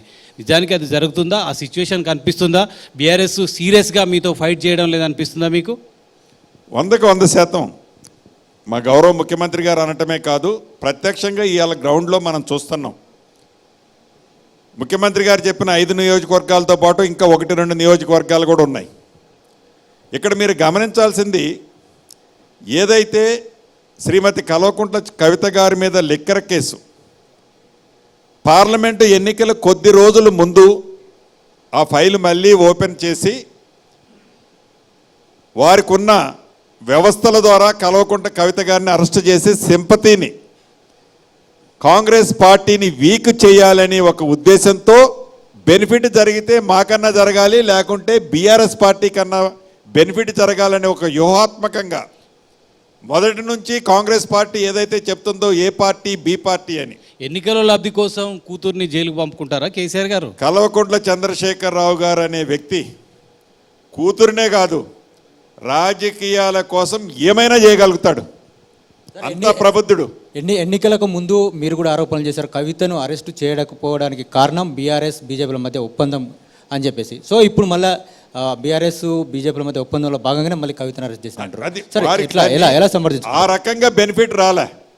అసెంబ్లీ ఎన్నికల ముందు ఒక అండర్స్టాండింగ్తో అరెస్ట్ చేయలేదు, దాని రిజల్ట్ రాబోయేసరికి ఇట్లా మనకు వర్కౌట్ కావట్లేదని, ఇట్లయితే వర్కౌట్ అవుతుందని ఇది తీసుకున్నారు ఈసారి. కానీ లిక్కర్ స్కామ్ విషయంలోనే కాంగ్రెస్ పార్టీ ద్వంద్వ ప్రమాణాలు అవలంబిస్తుంది. ఒకవైపు ఢిల్లీ సీఎం కేజ్రీవాల్ మీద కేసు పెడితే లిక్కర్ స్కామ్లోనో అక్రమంగా కేసు పెట్టిందంటారు, కవిత మీద కేసు పెడితేనేమో ఇది ఇద్దరు పరస్పర అంగీకారంతో ఆమెను జైలుకు పంపారు, ఈమె లిక్కర్ స్కామ్లో పాల్గొన్నదంటారు. ఎట్లా చూడాలి కాంగ్రెస్ పార్టీ ద్వంద్వ ప్రమాణాలు ఎట్లా అర్థం చేసుకోవాలి? అంటే కాంగ్రెస్ పార్టీ ఏది మంచి ఉంటే ఇది మంచి అని చెప్పుద్ది, ఏది తప్పు ఉంటే అది తప్పు అని చెప్పుద్ది. అదే కాంగ్రెస్ పార్టీ. ఒకే కేసులో ఢిల్లీలో ఒక పద్ధతి ఉంటుంది, హైదరాబాద్లో ఒక పద్ధతి. అన్యాయంగా ఎవరినైనా అరెస్ట్ చేస్తే ఆ కేసుకు లింకప్ చేసి ఉద్దేశపూర్వకంగా చేస్తే ఆ కేసులో ఇతను అన్యాయంగా ఉన్నదని చెప్తాం. లింకప్ ఉన్నది కవిత గారు లాంటిది ఉన్నప్పుడు డెఫినెట్గా ఇట్లా చెప్తాం. అయితే మీరు అన్నట్లు మాతో ఏదో కేజ్రీవాల్ గారు కాంగ్రెస్ నేషనల్ పోలో మాతో పొత్తులో ఉన్నారు కాబట్టి కాంగ్రెస్ పార్టీ మా నేషనల్ నాయకులు అందరూ దాన్ని వెనకేసుకొస్తున్నారు అనే దాంట్లో నిజం కాదు. పొంగులేటి గారు, ఫోన్ ట్యాపింగ్ కేసును డైలీ సీరియల్ లాగా ఇట్లనే కంటిన్యూ చేస్తారా? కేవలం ఇప్పటి వరకు ఐపీఎస్ అధికారులను మాత్రమే జైల్లో పెట్టగలిగారు. అసలు ఈ ఫోన్ ట్యాపింగ్ ఆదేశాలు ఎవరు చేశారనుకుంటున్నారు? అసలు మీరు ఓన్లీ విచారణ సాగించి మామ అనిపిస్తారా? ఎంతవరకు తీసుకెళ్తారు ఇది? ఈ రాష్ట్ర ప్రభుత్వం ఈ ఫోన్ ట్యాపింగ్ విషయాల్లో చిత్తశుద్ధితో పనిచేస్తుంది. నిన్న కూడా నేను మహబూబాబాద్ వేదిక మీదుగా నేను చెప్పాను, తప్పు చేసిన వాళ్ళని ఎవరినైనా ఎంత పెద్దోడినైనా ఊసలు లెక్క పెట్టాల్సిందేనని. నేను వేగ్గా చెప్పలేదు, నేను నోటితో ఇవ్వాలి ఈ వేదిక ద్వారా కంటే కూడా రేపు రిజల్ట్ వచ్చిన తర్వాత మీకే అర్థమైంది. రాజకీయ నాయకులు ఆదేశిస్తే జరిగినటువంటి ఫోన్ ట్యాపింగ్ అధికారులను బలి చేయడం ఎంతవరకు కరెక్ట్? అధికారులతో పాటుగా ఎవరైతే రాజకీయ నాయకులు ఆదేశించారో వారి లిస్టు కూడా ఆ అధికారులు సేకరించారు, వాటిని ఇంకా స్ట్రెంథెన్ చేస్తున్నారు. ఏదైతే ఫ్యాక్ట్స్ అన్ని బయటకు తీస్తున్నారు ఆ అధికారులందరినీ ఇన్వాల్వ్ చేస్తారు. అధికారులతో పాటు రాజకీయ నాయకులను కూడా ఇన్వాల్వ్ చేస్తారు. మీ ఫోను జూపెల్లి ఫోను ట్యాప్ చేశారన్నారు, మీరు మాట్లాడుతున్నటువంటి మాటలు కూడా విన్నారట. ఏం మాట్లాడుకున్నారు సార్ అప్పుడు? నేను ఒక ఎగ్జాంపుల్ మీకు చెప్తాను. జూపెల్లి గారిది నాది కాదు, కానీ నేను కాంగ్రెస్ పార్టీలోకి ఇంకా ఒక 5-6 రోజుల్లో జాయిన్ అవుతాను. నేను ఏదైతే పాలకుర్తి కాన్స్టిట్యున్సీలో నా పక్కనే ఉంటుంది కాబట్టి పాలకుర్తి కాన్స్టిట్యున్సీలో ఒక మండల స్థాయి నాయకుడికి నేను ఫోన్ చేశాను. ఆ టైంలో ఈ దయాకర్ రావు గారు అమెరికాలో ఉన్నాడు. మండల నాయకుడికి ఫోన్ చేస్తే ఫోన్ చేసిన ఒక్క 25-30 మినిట్స్లో ఆ మండల నాయకుడికి మళ్ళీ అమెరికా నుంచి పాలకుర్తిలో ఉన్న మండల నాయకుడికి ఫోన్ చేసి, నీకు శ్రీనివాసరెడ్డి గారు ఫోన్ చేశాడు కదా, ఎలా ఇట్లా అట్లా అని అడిగితే అతను షాక్ అయ్యాడు. షాక్ అయి పక్కనే ఇంకో కార్యకర్త, మాకు సంబంధించిన కార్యకర్త ఉంటే ఇది ఎట్లా తెలిసింది అని అడిగితే మళ్ళీ నన్ను అతను ఫోన్లోంచి నన్ను అడిగాడు. ఏముందిలే ఇలా ఫోన్ ట్యాపింగ్ అయి ఉంటుంది ఇవన్నీ అంటే మేము వేగ్గా కాదు, ఇది నేను కూడా ఏదో దయాకర్ రావు గారి పేరుని కోట్ చేయటం ఉద్దేశపూర్వకం కాదు. ఎస్ అంటే ఉద్దేశపూర్వకంగా నాట్ ఓన్లీ దయాకర్ రావు గారు, నాట్ ఓన్లీ పువ్వాడ అజయ్ కుమార్ గారు, నాట్ ఓన్లీ XYZ, మేము ఏమైనా చేయగలుగుతామో అధికారం ఉంటే అని అధికారపూరితంగా అహంకారపూరితంగా ఆ రోజు ఆ నిర్ణయాలై. అరే ఎవరు భార్యాభర్తలు కూడా మాట్లాడుకోలేని పరిస్థితి. సార్ మీరు BRS లో ఉన్నప్పుడు BRS లో ఉన్నప్పుడు అయ్యతో కయ్యం, కొడుకుతో స్నేహం, ఆ రిలేషన్ అట్లే కంటిన్యూ అవుతుందా? అప్పుడు అంటారా ఇప్పుడు అంటారా? ఇప్పుడు కూడా నేను ఆ పార్టీకి బయటికి రావడానికంటే జనవరి 1 తర్వాత కేటీఆర్ గారితో ఆ పార్టీలో ఉన్న 2 సార్లు కలిశాను. అప్పటికే డిఫర్ అయ్యాం. తర్వాతకి నేను ఈ పార్టీకి వచ్చిన తర్వాత నాకు కనీసం ఫోన్ చేయటం కానీ, అసెంబ్లీ సాక్షిగా ఎదురుపడ్డప్పుడు కానీ కూడా కంగ్రాచులేషన్స్ కూడా నాకు చెప్పలే. కానీ మీరు పోవద్దని బతిమలాడట కదా. అంటే వాత పెట్టి వెన్న రాసినట్టుంటుంది. కడ్డీ కలిసి వాత పెట్టి ఎన్న రాస్తే ఇద్దరి బాధ ఉంటుందా ఉండదా? ఆ తండ్రి కొడుకుల చల్లబడిపోతుందా వాత? కేటీఆర్ విచ్ చేయలేదని ఫీల్ అవుతురా సార్ మీరు? కేటీఆర్ విచ్ కూడా చేయలేదని ఫీల్ అవుతురా? కేటీఆర్ కనీసం విచ్ కూడా చేయలేదని ఫీల్ అవుతురా? వాళ్ళ ఆలోచన ఎట్లుంటుంది, వారు అడిగిన దానికి నేను చెప్తున్నా. వారు మీకు టచ్లో ఉన్నారా అంటే అంత గ్యాప్ ఉంది అని చెప్పడం కోసం చెప్పాను. సార్ గత ప్రభుత్వంలోనే కాదు మీ ఫోన్ ట్యాపింగ్, సార్ గత ప్రభుత్వంలోనే మీ ఫోన్ ట్యాపింగ్ కాదు, ఇప్పుడు కూడా మీ ఫోన్ ట్యాప్ జరుగుతున్నది కేటీఆర్ అంటున్నారు. అక్కడున్న మంత్రుల ఫోన్లు కూడా ఇప్పుడు కూడా ట్యాప్ చేస్తున్నారు. అది కామన్గా 2-3 ట్యాప్ చేసి ఉండొచ్చు, ఇప్పుడు కూడా జరుగుతూనే ఉంటాయి అట్లాంటి. అది రెగ్యులర్గా జరిగే ప్రాసెస్ అయిన విధంగా కూడా కేటీఆర్ చెప్తున్నారు. సార్ ఇప్పుడు నిజంగానే ఇప్పుడు మీ ఫోన్ ట్యాప్ జరిగే అవకాశం ఉందంటారా? 0.001 కూడా ఉండదు అసలు. అటువంటి క్వశ్చనే ఉత్పన్నం కాదు ఈ పార్టీలో. నాట్ ఓన్లీ శ్రీనివాసరెడ్డి ఫోను, ఈ పార్టీలో అందరికీ స్వేచ్ఛ.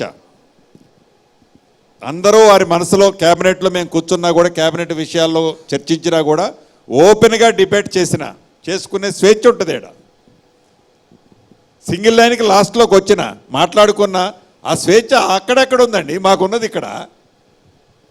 సరే, ఫోన్ ట్యాపింగ్ కేసులో అరెస్ట్ అయిన 9 నిందితులు కస్టడీలో ఇస్తున్న సమాచారం మా సుప్రీం ఇచ్చాడు అని చెప్పి. సో ఎవరా సుప్రీం అయి ఉంటారు? ఎందుకంటే ఇప్పటివరకు అధికారులు ఎవరై ఉంటారు అనుకుంటున్నారు మీరు? మన అందరం అనుకునే ఆయన అయి ఉంటాడు.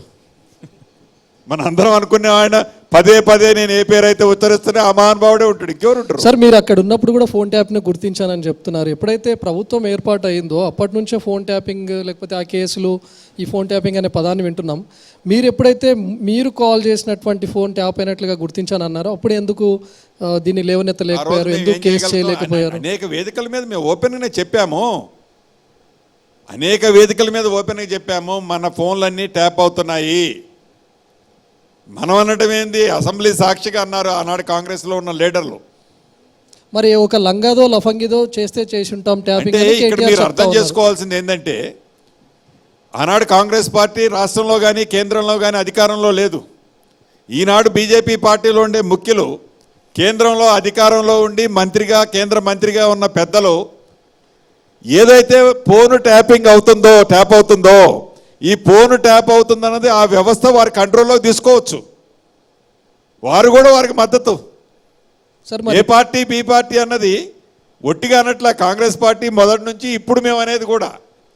సార్ ట్యాపింగ్ పైన స్పందించిన కేటీఆర్ 2 వ్యాఖ్యలు చేశారు. సార్ ట్యాపింగ్ పైన స్పందించిన తర్వాత, సార్ ఫోన్ ట్యాపింగ్ వచ్చిన తర్వాత 2 రకాలుగా స్పందించారు కేటీఆర్. చేసి ఉంటాం, చేస్తే ఒక లంగదో లఫంగిదో చేసి ఉంటామని. ఆ తర్వాత మళ్ళీ అన్నారు, ఇప్పుడు నేను లైట్ డిటెక్టర్కి కూడా సిద్ధం. రేవంత్ రెడ్డి కూడా ఇదే కాంగ్రెస్లో ఉన్నటువంటి పొంగులేటిది, ఉత్తమ్ కుమార్ రెడ్డిది, బట్టిది కూడా ట్యాప్ చేస్తున్నారు, కావాలంటే నేను లైట్ డిటెక్టివ్ సిద్ధం అని చెప్తా ఉన్నారు. అరే నీ దగ్గర ఏదన్నా బొంగులేటిది, బట్టి గారిది, ఉత్తమది, ఇంకొకరిది ఉంటే నీ దగ్గర ఆధారం ఏదైనా ఉంటే చూపించు. ఫస్ట్ నువ్వు ఏం చేయాలో, నీ టైంలో ఏం చేయాలనో నువ్వు సూచనలు ఇయ్యలక్కర్లా ఈ ప్రభుత్వానికి. ఈ ప్రభుత్వం ఏం చేయాలనో ఈ ప్రభుత్వానికి ఒక క్లారిటీ ఉంది. ఏం చేయాలో నువ్వు చెప్పినట్టు చేస్తుందా ప్రభుత్వం? ఈ ప్రభుత్వం చిత్తశుద్ధి ఉంది ప్రజల కోసం. ఈ ప్రభుత్వం ప్రజల స్వేచ్ఛ కోసం ప్రజాయుతంగా పరిపాలించే ప్రభుత్వం. ఇంకా మీరు మంత్రులు అనుకొని మీరు మాకు గైడ్ చేసేదేంది? ముఖ్యమంత్రి అనుకొని మీరు చేసేదేంది?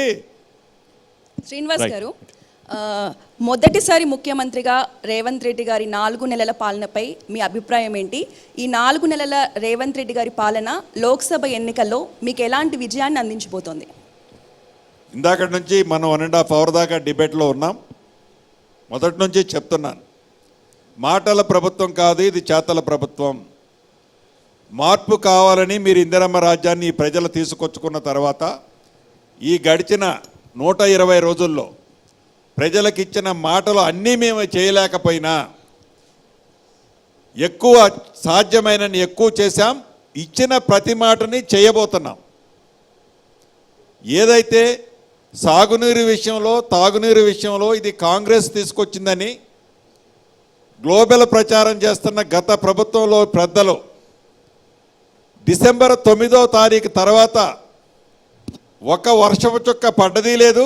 ఆ పడ్డ వర్షపు చెక్కని ఈ ప్రభుత్వం సముద్రానికి వదిలింది లేదు. మీరు మీ స్వార్థం కోసం, మీ కమిషన్ల కోసం, మీ పెత్తనదారి కోసం, మీ ఇతరత్రుల కోసం ఏదైతే మీరు చేశారో, మీరు చేసిన తప్పులే ఈనాడు తెలంగాణ ప్రజలు కరువులో ఉన్నా, పంటలు ఎండిపోయినా, మంచినీరు ఇవ్వలేకపోయినా, మంచినీరు ఇవ్వలేదు అంటున్నారు. నేను ఈ వేదిక ద్వారా యావత్ తెలంగాణ ప్రజలకు ఒకటే అడగదలుచుకున్నాను. రాష్ట్ర విభజన కంటే ముందు ఏ ఊళ్ళోకి ఆ ఊళ్ళో లోకల్ సోర్సెస్ని బట్టి బోరు ద్వారా ఇతరత్ర వాటర్కి సప్లైకి ఓవర్ హెడ్ ట్యాంక్ కట్టి ఆనాడు ప్రభుత్వం, కాంగ్రెస్ ప్రభుత్వం కానీ తెలుగుదేశం ప్రభుత్వం కానీ లోకల్ అరేంజ్మెంట్స్తో నీళ్ళిచ్చింది. తెలంగాణ రాష్ట్రం వచ్చిన తర్వాత సుమారు 46,000 కోట్లు ఖర్చు పెట్టి మిషన్ భగీరథ చేశాను, అద్భుతంగా చేశాను, ఇది మోడల్ తెలంగాణ రాష్ట్రం, ఇదిగో మినరల్ వాటర్ అని ఇట్లా బాటిల్ చూపించావు. నువ్వు ఏ ఊళ్ళోనైనా ఇటువంటి మినరల్ వాటర్ నువ్వు నీ ప్రభుత్వం ఉన్నప్పుడు ఇచ్చావా? ఆ నీళ్ళు నీ మనవడో, నీ కొడుకో, నీ కూతురో ఎక్కడైనా మీటింగ్లో పోయేటప్పుడు ఆ వాటర్ తాగాడా? అటువంటి మిషన్ భగీరథలో ఈనాడు 45,000 కోట్లు ఖర్చు పెట్టి నువ్వు మా ప్రభుత్వం వచ్చి మొదటి నెలలోనే మంచినీళ్ళు ఇవ్వలేదని మా మీద దుమ్మెత్తిపోస్తున్నావు. ఖర్చు పెట్టింది నువ్వు 46,000 కోట్లు. దాంట్లో కమిషన్ల నింద నువ్వు, ఆ నింద మా మీద మోపుతున్నావు. ఎంత తెలివైనడు అండి నువ్వు. మీకు నిర్వహణ సాధ్యం కావడం లేదని చెప్తున్నారు. నిర్వహణ సాధ్యమా? అసలు నువ్వు కట్టిన ఏర్పాటు చేసిన సోర్సెస్ అన్నీ అట్టర్ ఫెయిల్యూర్ అయ్యాయి.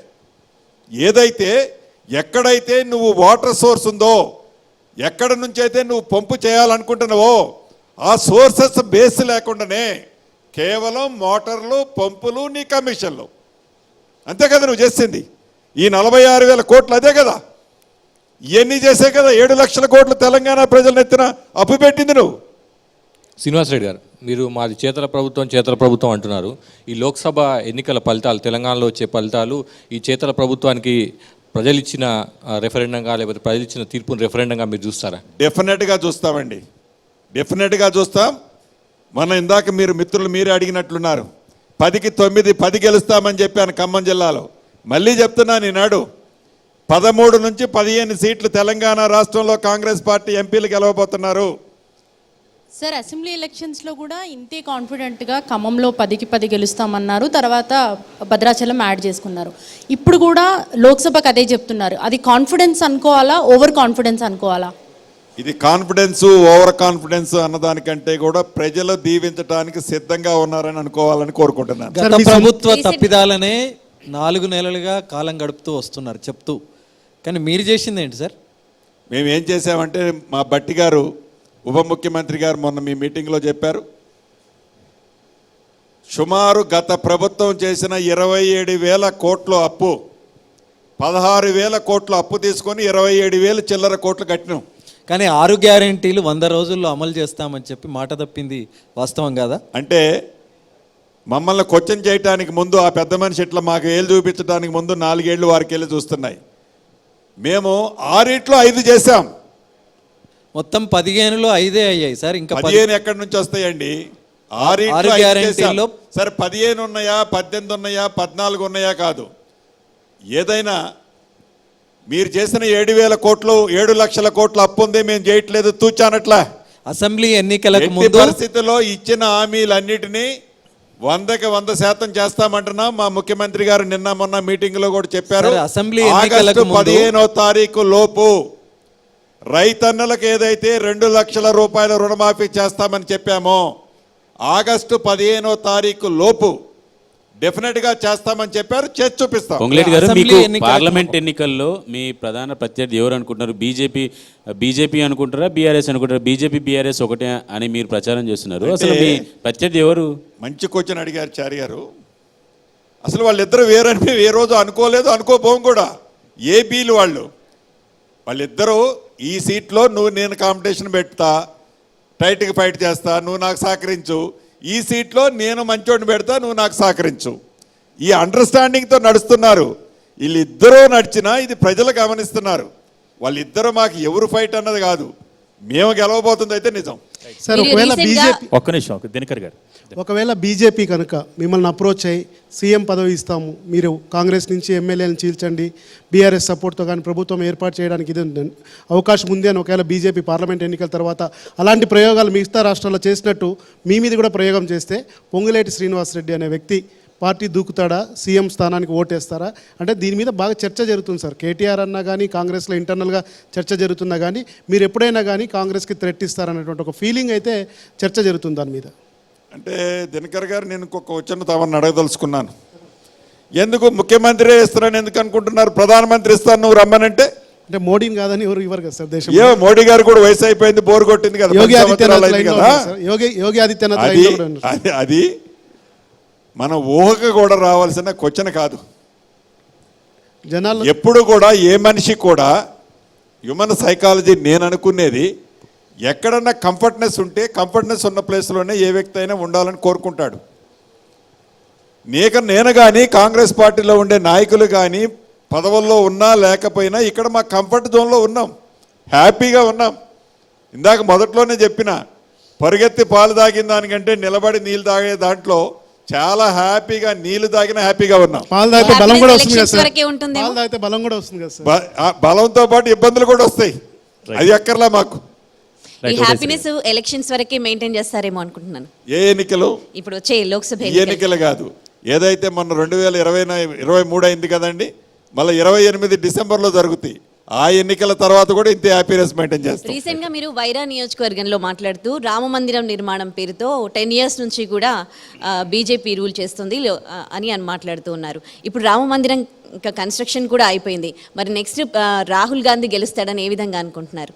ఇప్పుడు రామ మందిరం కన్స్ట్రక్షన్, రామ మందిరం, రాముడిని విగ్రహ ప్రతిష్ట చేయకుండానే ఇది అయోధ్య అక్షంతలని ఈ దేశము, ఈ రాష్ట్రము, ప్రతి గ్రామంలో అయోధ్య నుంచి తెచ్చినవని అక్షంతలు పంచారు. 500 సంవత్సరాలు మీరు అట్లా, ఇప్పుడు 500 సంవత్సరాల తర్వాత కూడా ఇంకా రామ మందిరం అదే లోపల కాలేదు అని. ఇప్పుడు వాళ్ళు ఏంటంటే రామ మందిర ప్రతిష్ట అయిపోయింది, రాముడు ప్రతిష్ట అయిపోయిన తర్వాత ఆ అక్షంతలని ఈ ఎన్నికలకు వాడుతున్నారు.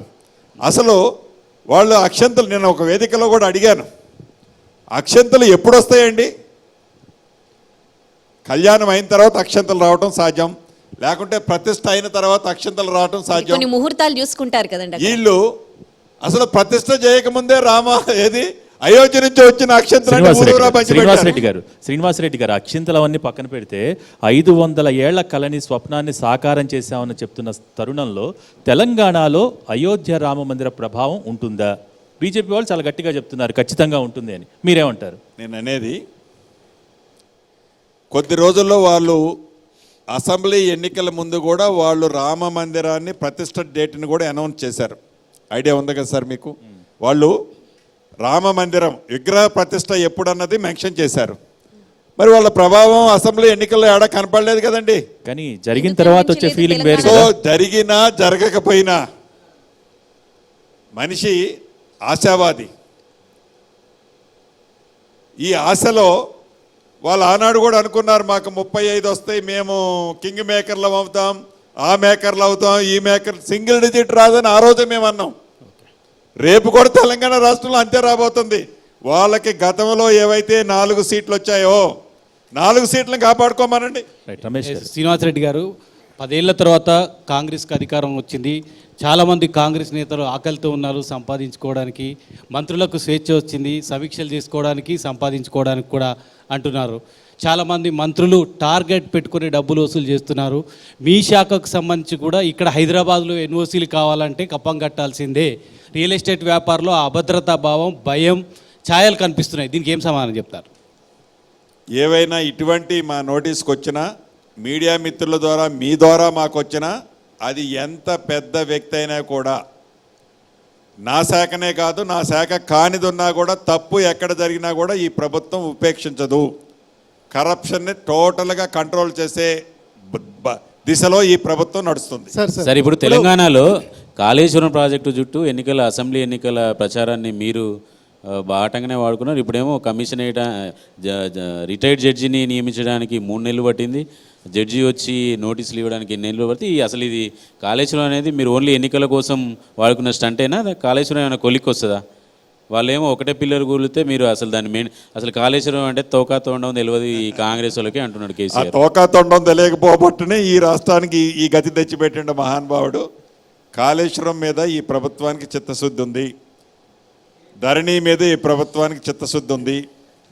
గత ప్రభుత్వం చేసిన అరాచకాలని వెలికి తీసి కంట్రోల్ చేసే దాంట్లో ఈ ప్రభుత్వానికి చిత్తశుద్ధి ఉంది. ఒక పిల్లర్ ఫోన్ ట్యాప్ కానీ ఇతరత్ర ఏదైనా కానీ. సార్, ఒక పిల్లర్ కుంగితే దాన్ని సెట్ చేయడానికి ఎందుకు సార్ మీరు ఇంత ఆలోచించు?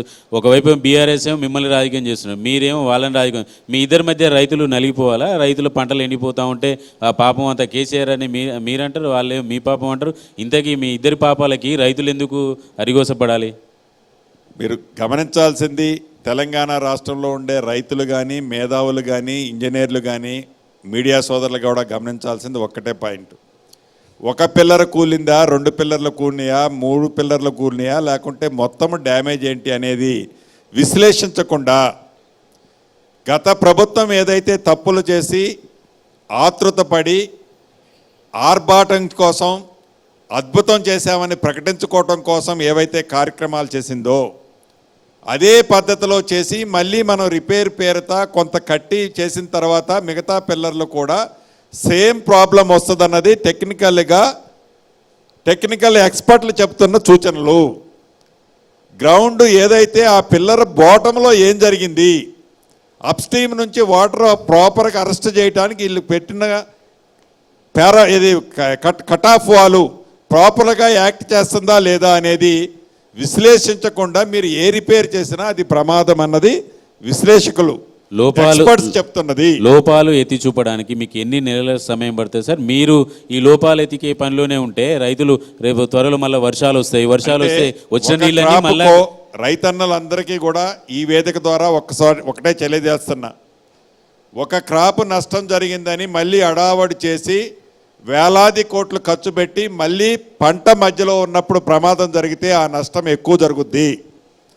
పూర్తి వివరాలు సేకరించడం కోసం ఇంకా ఎక్కువ టైం పట్టుద్దని నేను అనుకోవట్లే. ఆల్రెడీ ఏ కమిటీలు అయితే ఇటు టెక్నికల్కి కానీ, అటు ఎక్స్పర్ట్ కమిటీలు కానీ, లీగల్కి కానీ ఆల్రెడీ వేయాల్సిన కమిటీలన్నీ వేయటం అయిపోయింది.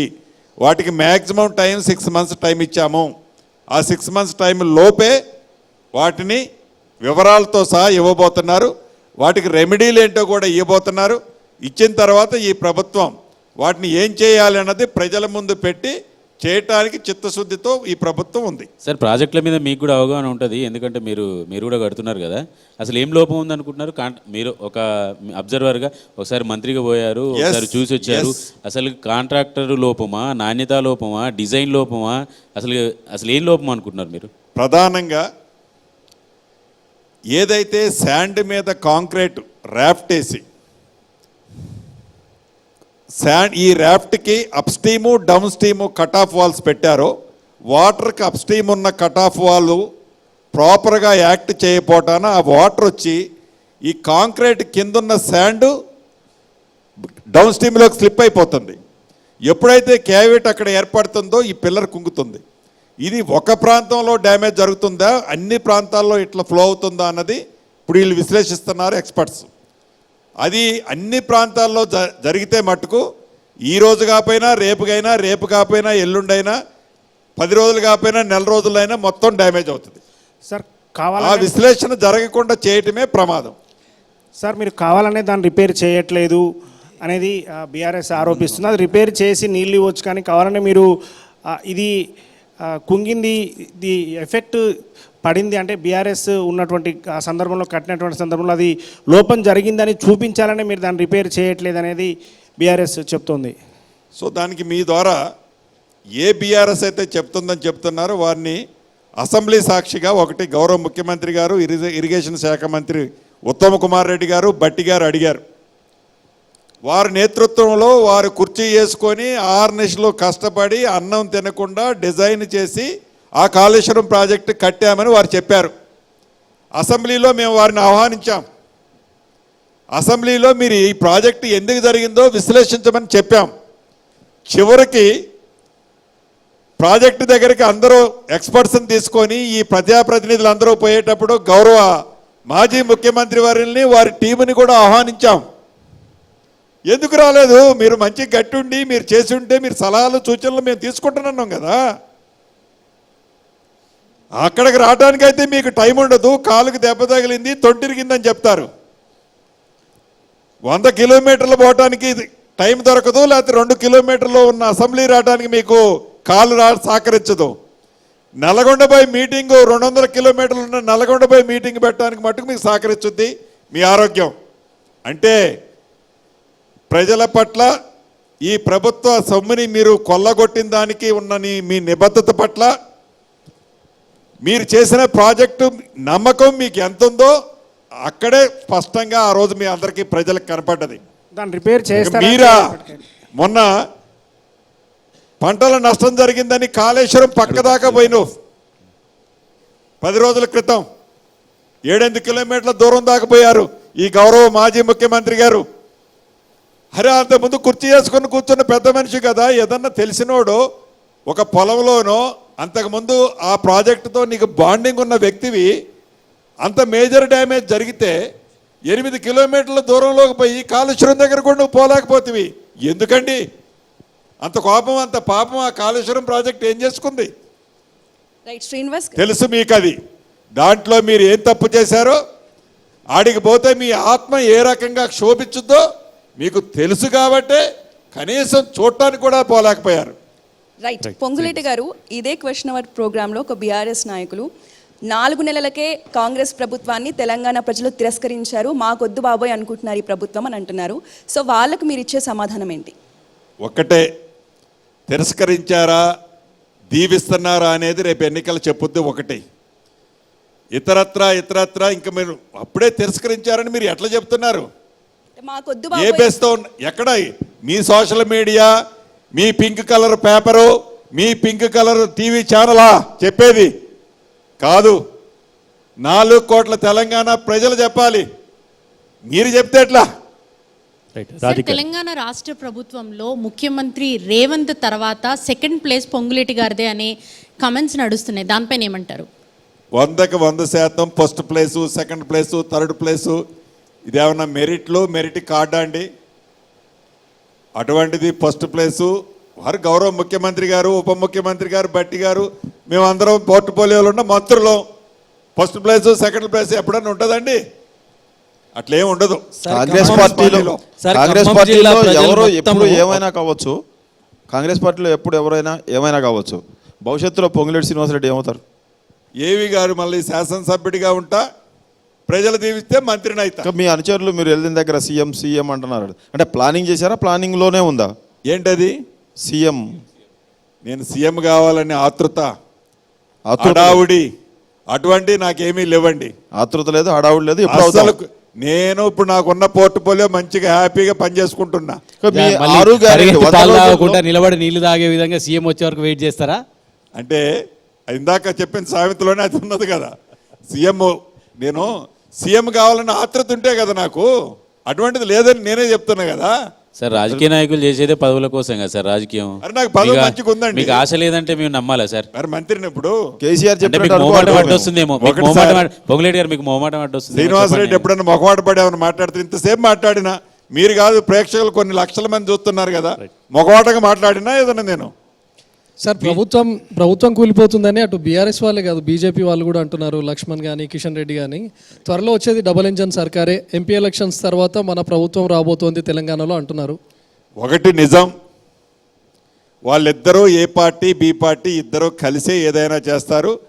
వీరు ముందు రోజు అంటారు, తెల్లారి వారంటారు, వీళ్ళిద్దరు కలిసి ఇంకొక వేదిక మీద ఇంకొక ప్లాన్ చేస్తారు. ఒకటి నిజం, ఎవరు ఎన్ని చేసినా ఎన్ని కుతంత్రాలు పన్నినా ఈ పార్టీని ఈ ప్రజలు ఎన్నుకున్నా ఈ ఇందిరమ్మ రాజ్యాన్ని ఏమి చేయాలనుకున్నా, ఇందాక మిత్రులు అన్నట్టు చుట్టూ కాంపౌండ్ వాళ్ళు పెట్టాము, హైటెన్షన్ కరెంటు పెట్టాం కాదు, పెట్టకపోయినా పెట్టినా ఆ టచ్ చేయాలనే ఆలోచన వచ్చినోడు ప్రతివాడు కాలిపోతాడు. అంటే కావాలనే జనాల్లో ఒక అలజడి క్రియేట్ చేస్తున్నారా సార్? పార్లమెంట్ మైండ్ గేమ్ ఆడుతున్నారు వాళ్ళు.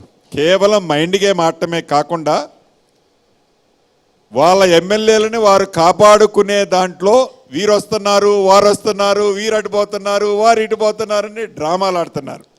శ్రీనివాసరెడ్డి గారు, ఆగస్టు సంక్షోభం రేవంత్ రెడ్డికి దగ్గరలో ఉందని కొద్దిసేపటి క్రితం బీఆర్ఎస్ ఎల్పీ నేత మహేశ్వర్ రెడ్డి అంటున్నాడు. దానిపైన మీరేమంటారు? ఏ ఆగస్టు? 2028 ఆగస్టా, 2036 ఆగస్టా? ఇదే ఆగస్టు, వచ్చే ఆగస్టు సార్. రేవంత్ రెడ్డి గారికి కానీ ఈ పార్టీకి కానీ ఏమి ఎవరు ఎన్ని శాపనార్థాలు పెట్టినా ఎన్ని పంచులు కొట్టినా ప్రజల ఎన్నుకున్న ప్రభుత్వం 5 సంవత్సరాలు కాదు, వచ్చే 10 సంవత్సరాలు ఈ కాంగ్రెస్ పార్టీ ఈ రాష్ట్రంలో అధికారంలో ఉంటుంది. సార్ ఖమ్మం జిల్లా మొత్తం మీ కాంగ్రెస్ పార్టీ వెంట ఉంది, ఉమ్మడి ఖమ్మం జిల్లా. మరి భద్రాచలం రామాలయం గురించి పరిస్థితి ఏంటి సార్? గత ప్రభుత్వం 100 కోట్లు ఇచ్చినా అని చెప్పింది, అది అటకెక్కిపోయింది. అట్లాగే గోదావరి వరదలు వచ్చినప్పుడు భద్రాచలం పూర్తిగా మునిగిపోయి ఎన్నో అవస్థలు ఎదురవుతున్నాయి. ఆ 2 విషయంలో మీరేం చేస్తారు? గౌరవ ముఖ్యమంత్రి గారు ఎలక్షన్ కోడ్ ముందు ఏదైతే ఇందిరమ్మ ఇళ్ళు లాంచింగ్ మేము అక్కడ చేశాం, ఆ టైంలో వచ్చినప్పుడు రివ్యూ జరిగింది. ఏదైతే గత ప్రభుత్వంలో ఆ రామాలయానికి 100 కోట్లు ఇస్తారని చివరికి ఆ రామచంద్ర ప్రభుకు కూడా ఎట్లయితే ఇచ్చిన మాట తప్పాడో ఆనాటి ముఖ్యమంత్రి గారు 100 కోట్ల 150 కోట్ల 200 కోట్ల అమౌంట్ ఎంత అన్నది కాదు, ఆ రామాలయాన్ని ప్రాపర్గా సరౌండింగ్స్లో ఉన్న వేద పండితుల సూచనల మేరకు శాస్త్రోయుక్తంగా ఆ టెంపుల్ని డెవలప్ చేసే దాంట్లో ఎంత డబ్బైనా వెనకడుగు వేసేది లేదనేది ముఖ్యమంత్రి గారు హామీ ఇవ్వటం జరిగింది. ఆ దిశలో అధికారులు ఆల్రెడీ పనిచేస్తున్నారు. ఎలక్షన్ కోడ్ అయిన తర్వాత కొన్ని ల్యాండ్ ఎక్విజిషన్, ఆ టెంపుల్ చుట్టూ ఉన్న ల్యాండ్ ఎక్విజిషను చేయాల్సిన పని ఉంది. రెండోది ఏంటంటే ఆనాడు గత ప్రభుత్వంలో ఏవైతే 7 మండలాలు ఆంధ్ర కలిపిన దాంట్లో ప్రధానంగా నష్టపోయింది ఆ భద్రాద్రి రామచంద్రుడు దేవాలయంలోంచి కాలు తీసి బయట పెట్టాలంటే ఆంధ్రాలో పెట్టాలి. 100 మీటర్లు కూడా తెలంగాణ చోట్లేదండి ఆ టెంపుల్ దాటిన తర్వాత. ఆ పరిస్థితి ఉంది ఆ టెంపుల్ టౌను. మనకు సంబంధించిన టెంపుల్ది 100,000 ఎకరాలు ఆంధ్రాలో ఉన్నాయి భూములు. వీటి మీద కూడా ఈ ఎన్నికలు అయిన తర్వాత అక్కడ వచ్చే కొత్త ప్రభుత్వంతో సంప్రదించి డెఫినెట్గా అది కూడా శాశ్వత పరిష్కారాన్ని కనుక్కోవాల్సిన అవసరం ఉంది. తప్పకుండా ఆ టెంపుల్ని డెవలప్మెంట్ చేస్తాం. అదే రకంగా గోదావరి ఫ్లడ్కి సంబంధించిన విషయంలో కూడా గ్యాప్ ఉంటే ఆల్రెడీ ఈ ప్రభుత్వంలో ఆ వర్క్ ఆల్రెడీ జరుగుతుంది. ఫ్లడ్ బ్యాంకే కాదు, డబుల్ బెడ్రూమ్ ఇల్లు ఏదైతే ఉన్నదో ఇందిరమ్మ ఇళ్ళ స్కీమ్ను కూడా ఎఫెక్ట్ అయ్యే ప్రాంతంలో అత్యధికంగా అక్కడ ఇవ్వాలని ముఖ్యమంత్రి గారు మంత్రిగా నాకు ఆదేశించడం జరిగింది. దాని మీద కూడా ప్రత్యేక శ్రద్ధ ఆ మునిగే ఇళ్ల మీద కూడా తీసుకుంటున్నాం. ఈ 100 రోజుల్లో 6 గ్యారంటీలను ఎలాగైతే అమలు చేస్తూ ఉన్నారో అదే 100 రోజుల్లో 15 ఏళ్ళు 16 ఏళ్ళ నుంచి పెండింగ్లో ఉన్న జర్నలిస్టుల ఇళ్ల స్థలాల అంశాన్ని కూడా పరిష్కరిస్తామని చెప్పారు. 100 రోజులు దాటిపోయి 120 రోజులైంది. దాన్ని మర్చిపోవాలా జర్నలిస్టులు? గుర్తుపెట్టుకోవాలా? చేస్తారా, చెయ్యరా, చేయలేరా? ఇది కేసీఆర్ గారి ప్రభుత్వం కాదు, ఇది ఇందిరమ్మ ప్రభుత్వం. ఏదైతే ఈ ఎలక్షన్ కోడ్ అయిపోయిన తర్వాత హైదరాబాదులో ఉన్న జర్నలిస్టులకి ఇంతకుముందు ఇచ్చి కోర్టులో ఉన్న కేసుల కారణంగా కొన్ని ఇచ్చిన స్థలాలు పేరుకే ఇచ్చారు తప్ప జర్నలిస్టులకు డిస్ట్రిబ్యూషన్ కాలేదు. ఎలక్షన్ కోడ్ అయిన మరుక్షణం ఏవైతే కోర్టులో కేసు పరిష్కారమైన ఇళ్ల స్థలాలను ఇమ్మీడియట్లీగా జర్నలిస్టు సోదరులకు ఇవ్వటమే కాకుండా హైదరాబాద్తో పాటుగా జిల్లాలలో ఉండే జర్నలిస్టులకు కూడా ఏదైతే జర్నలిస్టులు అంటే చాలా పెద్ద లిస్ట్ ఉన్నది, దాన్ని జర్నలిస్టు సోదరులే ఫైనల్ చేసి ఫస్ట్ ప్రయారిటీ సెకండ్ ప్రయారిటీలా పెట్టి చేస్తే ఫస్ట్ ప్రయారిటీలో డిస్ట్రిక్ట్ హెడ్ క్వార్టర్లో కూడా ఇద్దామని గౌరవ ముఖ్యమంత్రి గారు జర్నలిస్టు సోదరులు కలిసినప్పుడు చెప్పడం జరిగింది. ఎలక్షన్ కూడా అయిన తర్వాత అన్నిటితో పాటు టాప్ ప్రయారిటీ జర్నలిస్టుల సోదరులకు కూడా ఇళ్ల స్థలాలు ఇవ్వటం జరుగుద్దని ఈ వేదిక ద్వారా చెప్తున్నారు. శ్రీనివాస్ రెడ్డి గారు రాష్ట్ర కేబినెట్ మంత్రిగా ఉన్నారు. తెలంగాణ ప్రభుత్వంలో కాంట్రాక్ట్ పనులు మీరు కానీ మీ సంస్థ కానీ ఇక ముందు చేపడుతుందా? అంటే డెఫినెట్గా మీరు అడిగే క్వశ్చను అంటే మీరు ముఖ్యమంత్రిగానో మంత్రిగానో ఎమ్మెల్యేగా ఉంటే మీరు అన్నం తింటారా తినొద్దా అన్నట్టుంది. అది తినొచ్చు సార్, కానీ కాంట్రాక్ట్ విషయంలోనే నేను అనేది సమస్య సార్. అది ఎవరు అడగారు సార్? చట్టబద్ధంగా ఓపెన్ టెండర్లో అన్ని సంస్థలు ఏ రకంగా అయితే పార్టిసిపేట్ చేస్తాయో నా కుటుంబ సంస్థ కూడా పార్టిసిపేట్ చేయటం తప్పు అని నేను అనుకోవటంలే.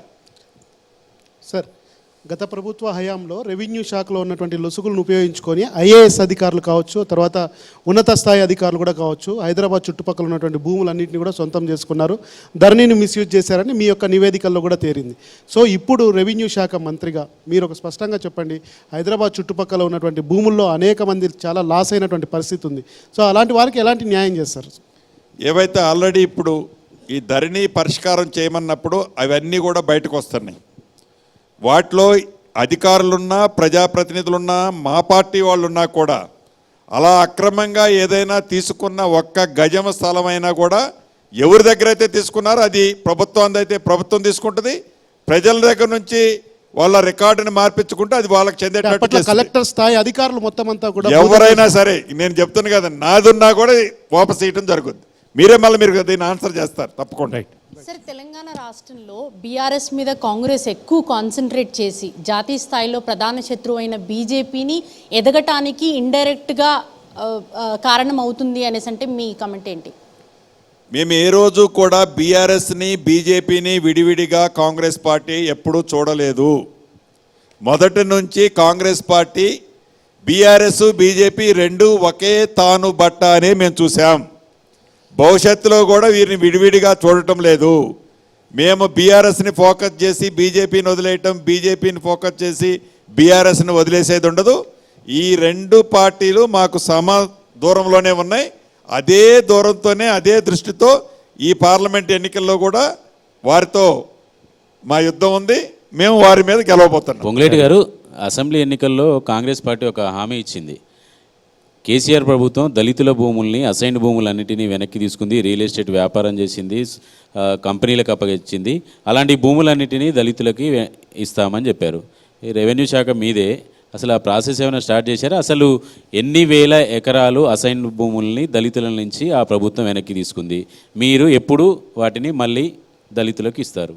ఏవైతే ఇవన్నీ కూడా పార్టీ ఏ, పార్టీ బి, పార్టీ సి లాగా ఈ ధరణిలో 3 కాలమ్స్ పెట్టారు అప్పటిన్న ప్రభుత్వం. ఈ ఏబీసీలోకి సంబంధించి ఏదైతే డిస్ప్యూట్ ప్రాపర్టీస్ క్రియేట్ చేశారో, ఏదైతే మ్యానిపులేట్ చేసి లేకుంటే లాక్కున్నారో, వీటన్నిటినీ వీటిలో ఇప్పుడు ఐడెంటిఫై చేయడం ఆల్మోస్ట్ ఎండ్కి వచ్చింది. ఇది అయిపోయిన తర్వాత వాటి మీద పాలసీ మ్యాటర్ ఏదైతే మేము పార్టీ హామీ ఇచ్చిందో ఎన్నికల ముందు, దళితులే కాదు దళితేతరుల దగ్గర కూడా లాక్కున్న భూముల్ని వాపస్ ఇచ్చే కార్యక్రమం డెఫినెట్గా ఉంటుంది. పొంగులేటి గారు, హైదరాబాద్ అనేది తెలంగాణకి ఒక మనీ లాంటిది. సో ఎప్పుడైతే కాంగ్రెస్ గవర్నమెంట్ వస్తే డెవలప్మెంట్ ఆగిపోతుంది, ఇన్కమ్ జనరేషన్ అంతగా ఉండదు అనే అపోహలకి మీరు ఇచ్చే సమాధానం ఏంటి? ఫ్యూచర్లో హైదరాబాద్లో ఇంకా ఎలాంటి డెవలప్మెంట్స్ మీరు ప్లాన్ చేస్తున్నారు? చాలా వ్యాలిడ్ క్వశ్చన్. డెఫినెట్గా హైదరాబాద్ అనేది తెలంగాణ రాష్ట్రానికి గుండెకాయ లాంటిది అన్ని రకాలుగా. ఏదైతే గౌరవ ముఖ్యమంత్రి గారి ఆలోచన కానీ క్యాబినెట్ ఆలోచన కానీ ఒక్కటే, మూసీ నదిని ప్రక్షాళన చేసి మూసీని అద్భుతంగా, అంటే ఎవరో ఊహించని, అది మూసీ అంటే ఒక మురికి కాలువ కింద ట్రీట్ చేసిన గత ప్రభుత్వం, దాన్ని అద్భుతంగా ట్రీట్ చేయటమే కాకుండా మెట్రో రైలు, అదే రకంగా ఫార్మాసిటీకి సంబంధించింది ఒకేసారి కాకుండా 3-4 ప్లేసెస్లో సరౌండింగ్స్లో RRR పక్కన ఇచ్చే విధంగా డెవలప్మెంట్ యాక్టివిటీస్లో ఏదైతే మనం చూసాం, గత ప్రభుత్వంలో ఏవైతే సెంట్రల్ గవర్నమెంట్ నుంచి క్లియర్ కావాల్సిన కానీ ల్యాండ్స్ ఉన్నాయో, అది ఏవైతే ల్యాండ్స్ డిఫెన్స్ ల్యాండ్స్, వాటిని ప్రభుత్వం వచ్చిన తర్వాత క్లియర్ చేయించుకొచ్చి వాటికి కూడా ఫౌండేషన్ స్టోను గౌరవ ముఖ్యమంత్రి గారు వేయటం జరిగింది. ఏది ఆ ఫ్లైఓవర్స్ వాటి కోసం. అంటే కంటిన్యూ శ్రీనివాస్ గారు, ఇప్పుడు అన్నిటికీ రేట్స్ తగ్గిపోతాయి, ఇన్కమ్ జనరేషన్ అనేది ఉండదు అని అపోహలకు మీరు చెప్పే సమాధానం ఏంటి? డెఫినెట్గా హైదరాబాద్ని భూమి తీసుకొచ్చిందే దివంగత నేత కాంగ్రెస్ ముఖ్యమంత్రి రాజశేఖర రెడ్డి గారు. కాంగ్రెస్ పార్టీ అధికారంలో ఈ ఓఆర్ఆర్ ఏదైతే ఉందో ఆనాడు కాంగ్రెస్ పార్టీ కట్టిందే. ఏదైతే ఈనాడు త్రిబుల్ కూడా కాంగ్రెస్ పార్టీలోనే పూర్తి కాబోతుంది. సార్, ఇప్పుడు 111 జీవోని ఎత్తివేస్తూ కేసీఆర్ సర్కార్ గతంలో జీవో జారీ చేసింది. అప్పట్లో మీరు కూడా ఆరోపణ చేశారు, కాంగ్రెస్ పార్టీ 1000 ఎకరాలని వాళ్ళు ల్యాండ్ బ్యాంకింగ్ చేసుకున్నారు, అందులో భాగంగానే 111 జీవో ఎత్తివేశారని. ఇక్కడ తెలంగాణలో కాంగ్రెస్ ప్రభుత్వం యొక్క స్టాండ్ ఏంటి? మీరు 111 జీవోని ఎత్తివేసి దాన్ని కొనసాగిస్తారా, లేకపోతే ఏమన్నటువంటి కొత్త నిబంధనలు ఏమన్నా దాని మీద రాబోతున్నాయా? ఏదైతే 111కి సంబంధించిన దాంట్లో ఆల్రెడీ మేము డిస్కషన్ వచ్చింది. దీని మీద ముందు ఒక కమిటీని వేసి లాభ నష్టాలు బేరీజు చేసుకున్న తర్వాత we will take call. Sir, మీ ప్రభుత్వం వచ్చాక రియల్ ఎస్టేట్ కుప్పకూలిపోయింది సార్, హైదరాబాద్ రంగారెడ్డి. సో మా ప్రభుత్వం ఇందాక నేను చెప్పినట్లు ఏదొచ్చినా అది కాంగ్రెస్కి అంటగట్టడం ప్రధాన ప్రతిపక్షానికి కానీ మీ ప్రభుత్వం వచ్చినప్పటి నుంచి అసలు లావాదేవీలే జరగట్లేదట. ఇప్పుడు ఎలక్షన్ ఇయర్ ఎప్పుడన్నా చూడండి మీరు, గత 10 ఎలక్షన్లు వెనక్కి వెళ్ళండి. ఎలక్షన్ ఇయర్లో ఎప్పుడైనా ఇట్లున్నదా లేదా మీరు ఒకసారి చూడండి. అది ఏది జరిగినా అది కాంగ్రెస్తోనే అయిందంటే ఎట్లా? మంచి జరిగితేనే నాదంటాడు, చెడు జరిగితేనే కాంగ్రెస్ అకౌంట్ అంటాడు. సార్, అదే క్వశ్చన్కి కంటిన్యూషన్. మొత్తం ఐటీ ఇండస్ట్రీ కూడా పక్క రాష్ట్రాలకు తరలిపోతుంది, ఐకియా కూడా వెళ్ళిపోతుంది. మొత్తం ఐటీ రంగం కేటీఆర్ మంత్రిగా వెళ్ళిపోయిన తర్వాత ఏదో అయిపోతుంది ఐటీ రంగంలో అన్నట్లుగా ప్రచారం చేస్తున్నారు. ఈనాడు మీరు అబ్జర్వ్ చేయండి, ఏదైతే హైదరాబాద్ సిటీలో కమర్షియల్ బిల్డింగ్స్ ఉన్నాయండి, ఈ ప్రభుత్వం వచ్చిన తర్వాత మీకు కావాలంటే లెక్కలు ఇస్తాను. ఈ ప్రభుత్వం వచ్చిన తర్వాత కమర్షియల్ ప్లేస్ ఏదైతే ఉందో అత్యధికంగా ఇవాళ గత ప్రభుత్వంలో ఉన్న కమర్షియల్గా కట్టిన ప్లేస్లన్నీ ఓనర్స్ ఖాళీగా ఉన్నారు. ఈ ప్రభుత్వం వచ్చిన తర్వాత అన్నీ కూడా లీజ్కి ఇవ్వటం జరిగింది. అంటే ఐటీ సెక్టార్ డెవలప్ అయినట్ట లేకుంటే తగ్గినట్ల? వాళ్ళు నోటికి వచ్చినట్టు మాట్లాడటం కాదు. ఎన్ని కంపెనీలు హైదరాబాద్ను వదిలేసి బయటకు వెళ్ళిపోయాయి? వేగ్గా ఏదో 4 ఇంగ్లీష్ మా రేవంత్ రెడ్డి గారు అన్నట్టు, అది ఆ పదవి నేను అనలే, కానీ మేము లేకపోతే అసలు ఐటీ సెక్టారే లేదన్నట్లు ఐటీని నేనే కనుక్కున్నట్టు మాట్లాడితే తప్పండి. మా మంత్రి గారు శ్రీధర్ బాబు గారు కూడా దాన్ని పర్ఫెక్ట్గా హ్యాండిల్ చేస్తున్నారు.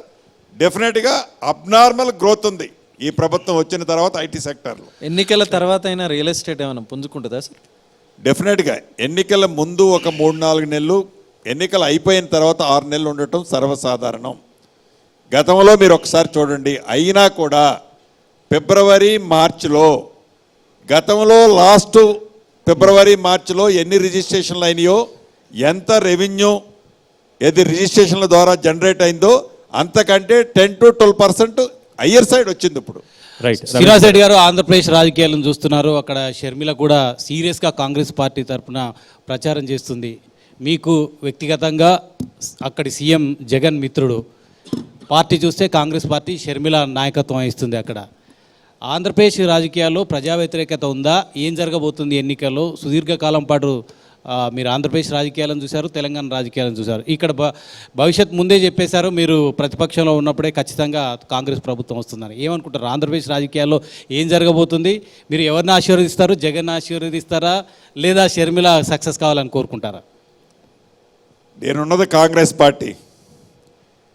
మా పార్టీ నాయకురాలు, మా పార్టీ ఆ రాష్ట్ర అధ్యక్షురాలు, మా సోదరిమణి షర్మిలమ్మ గారు చాలా ఉధృతంగా కాంగ్రెస్ పార్టీలో ప్రచారం చేస్తున్నారు. ప్రజలు ఎవరైతే విశ్వసిస్తారో, ప్రజలు ఎవరినైతే నమ్ముతారో, ప్రజలు ఎవరినైతే దీవిస్తారో, రేపు అసెంబ్లీ ఎన్నికల్లో కూడా ఆంధ్రప్రదేశ్లో వారి ప్రభుత్వమే అధికారంలోకి వస్తుంది. రైట్. ఫైనల్గా శ్రీనివాసరెడ్డి గారు, లోక్సభ ఎన్నికల నేపథ్యంలో ఎన్టీవీ వేదికగా మీరు ప్రజలకు ఏం చెప్పదలుచుకున్నారు?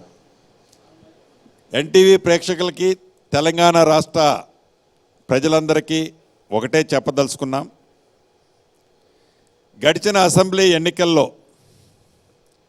ఏ మార్పు కావాలని, ఏ ఇందిరమ్మ రాజ్యం రావాలని, ఏ మీ కష్టాలు తీర్చుదని నమ్మి ఇందిరమ్మ రాజ్యాన్ని తెచ్చుకున్న తర్వాత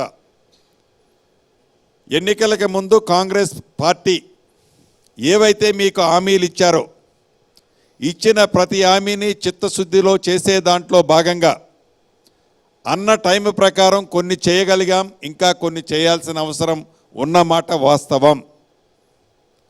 ఆ చేసే వాటిని అన్నిటినీ గౌరవ ముఖ్యమంత్రి గారు రేవంత్ రెడ్డి గారు కానీ కేబినెట్ మంత్రులమైన మేమందరం చిత్తశుద్ధితో ప్రతి ఒక్క అంశాన్ని మీ గుమ్మానికి చేర్చే బాధ్యత ఈ ప్రభుత్వం తీసుకుంటుందని మీకు చెప్పదలుచుకున్నాం.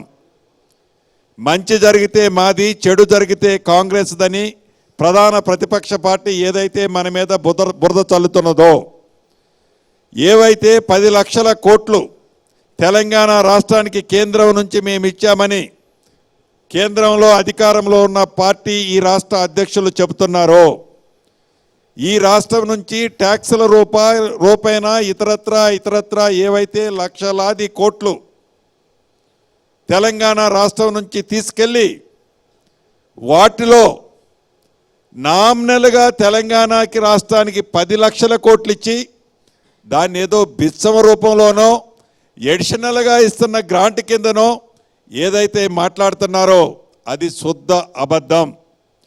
గడిచిన 10 సంవత్సరాలలో కేంద్రంలో అధికారంలో ఉన్న బీజేపీ పార్టీ, ఈ రాష్ట్రంలో బీజేపీ పార్టీ తరపున మంత్రులుగా పనిచేసిన వారు కానీ, బీజేపీ పార్టీ నాయకులు కానీ తెలంగాణ ప్రజలకు చేసింది ఏంటో ఒక్కసారి తెలంగాణ ప్రజలు గుర్తించాలని కూడా కోరుకుంటూ, బీజేపీ పార్టీ, బీఆర్ఎస్ పార్టీ వేరు పార్టీలు కాదు, వీళ్ళిద్దరూ తోడు దొంగలు.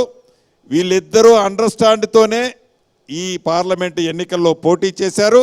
వీళ్ళిద్దరూ కలిసి కాంగ్రెస్ పార్టీని కొల్లగొట్టాలని పగటి కలలు కంటున్నారు. ఈ దేశం కోసం ఆనాడు శ్రీమతి ఇందిరాగాంధీ గారు, రాజీవ్ గాంధీ గారు ఏదైతే ప్రాణ త్యాగాలు చేశారో, 2 పర్యాయాలు ప్రధానమంత్రి అయ్యే అవకాశం వచ్చినా తను కాకుండా మన్మోహన్ సింగ్ గారిని రాహుల్ గాంధీ గారు చేశారో, మన బాగోగుల కోసం కష్టపడే మన నాయకుడు రాహుల్ గాంధీ గారిని ప్రధానమంత్రిని చేయటం కోసం తెలంగాణలోని కాంగ్రెస్ పార్టీని అభిమానించేవారు, దీవించాలని ప్రతి ఒక్కరూ కాంగ్రెస్ పార్టీ అభ్యర్థుల్ని అత్యధికంగా గెలిపించి దేశంలో ప్రధానమంత్రిని రాహుల్ గాంధీ గారిని చేసే దాంట్లో మీరందరూ పాలు పంచుకోవాలని మనస్ఫూర్తిగా కోరుకుంటున్నాను. Okay, right. Thank you so much Srinivasa Reddy garu. ఈరోజు క్వశ్చన్ అవర్లో పాల్గొని అడిగిన ప్రశ్నలన్నిటికీ ఓపికగా సమాధానాలు ఇచ్చినందుకు మా టీమ్ ఎన్టీవీ తరఫున మీకు మరొక మారు thank you so much. Thank you very much అండి. మీకు ప్రేక్షకులందరికీ కూడా మనస్ఫూర్తిగా హృదయపూర్వక కృతజ్ఞతలు. Thank you very much. So ఇది ఈరోజు క్వశ్చన్ అవర్. రేపు మరొక రాజకీయ నేతతో క్వశ్చన్ అవర్ కార్యక్రమంలో మళ్ళీ కలుసుకుందాం. Stay tune to NTV.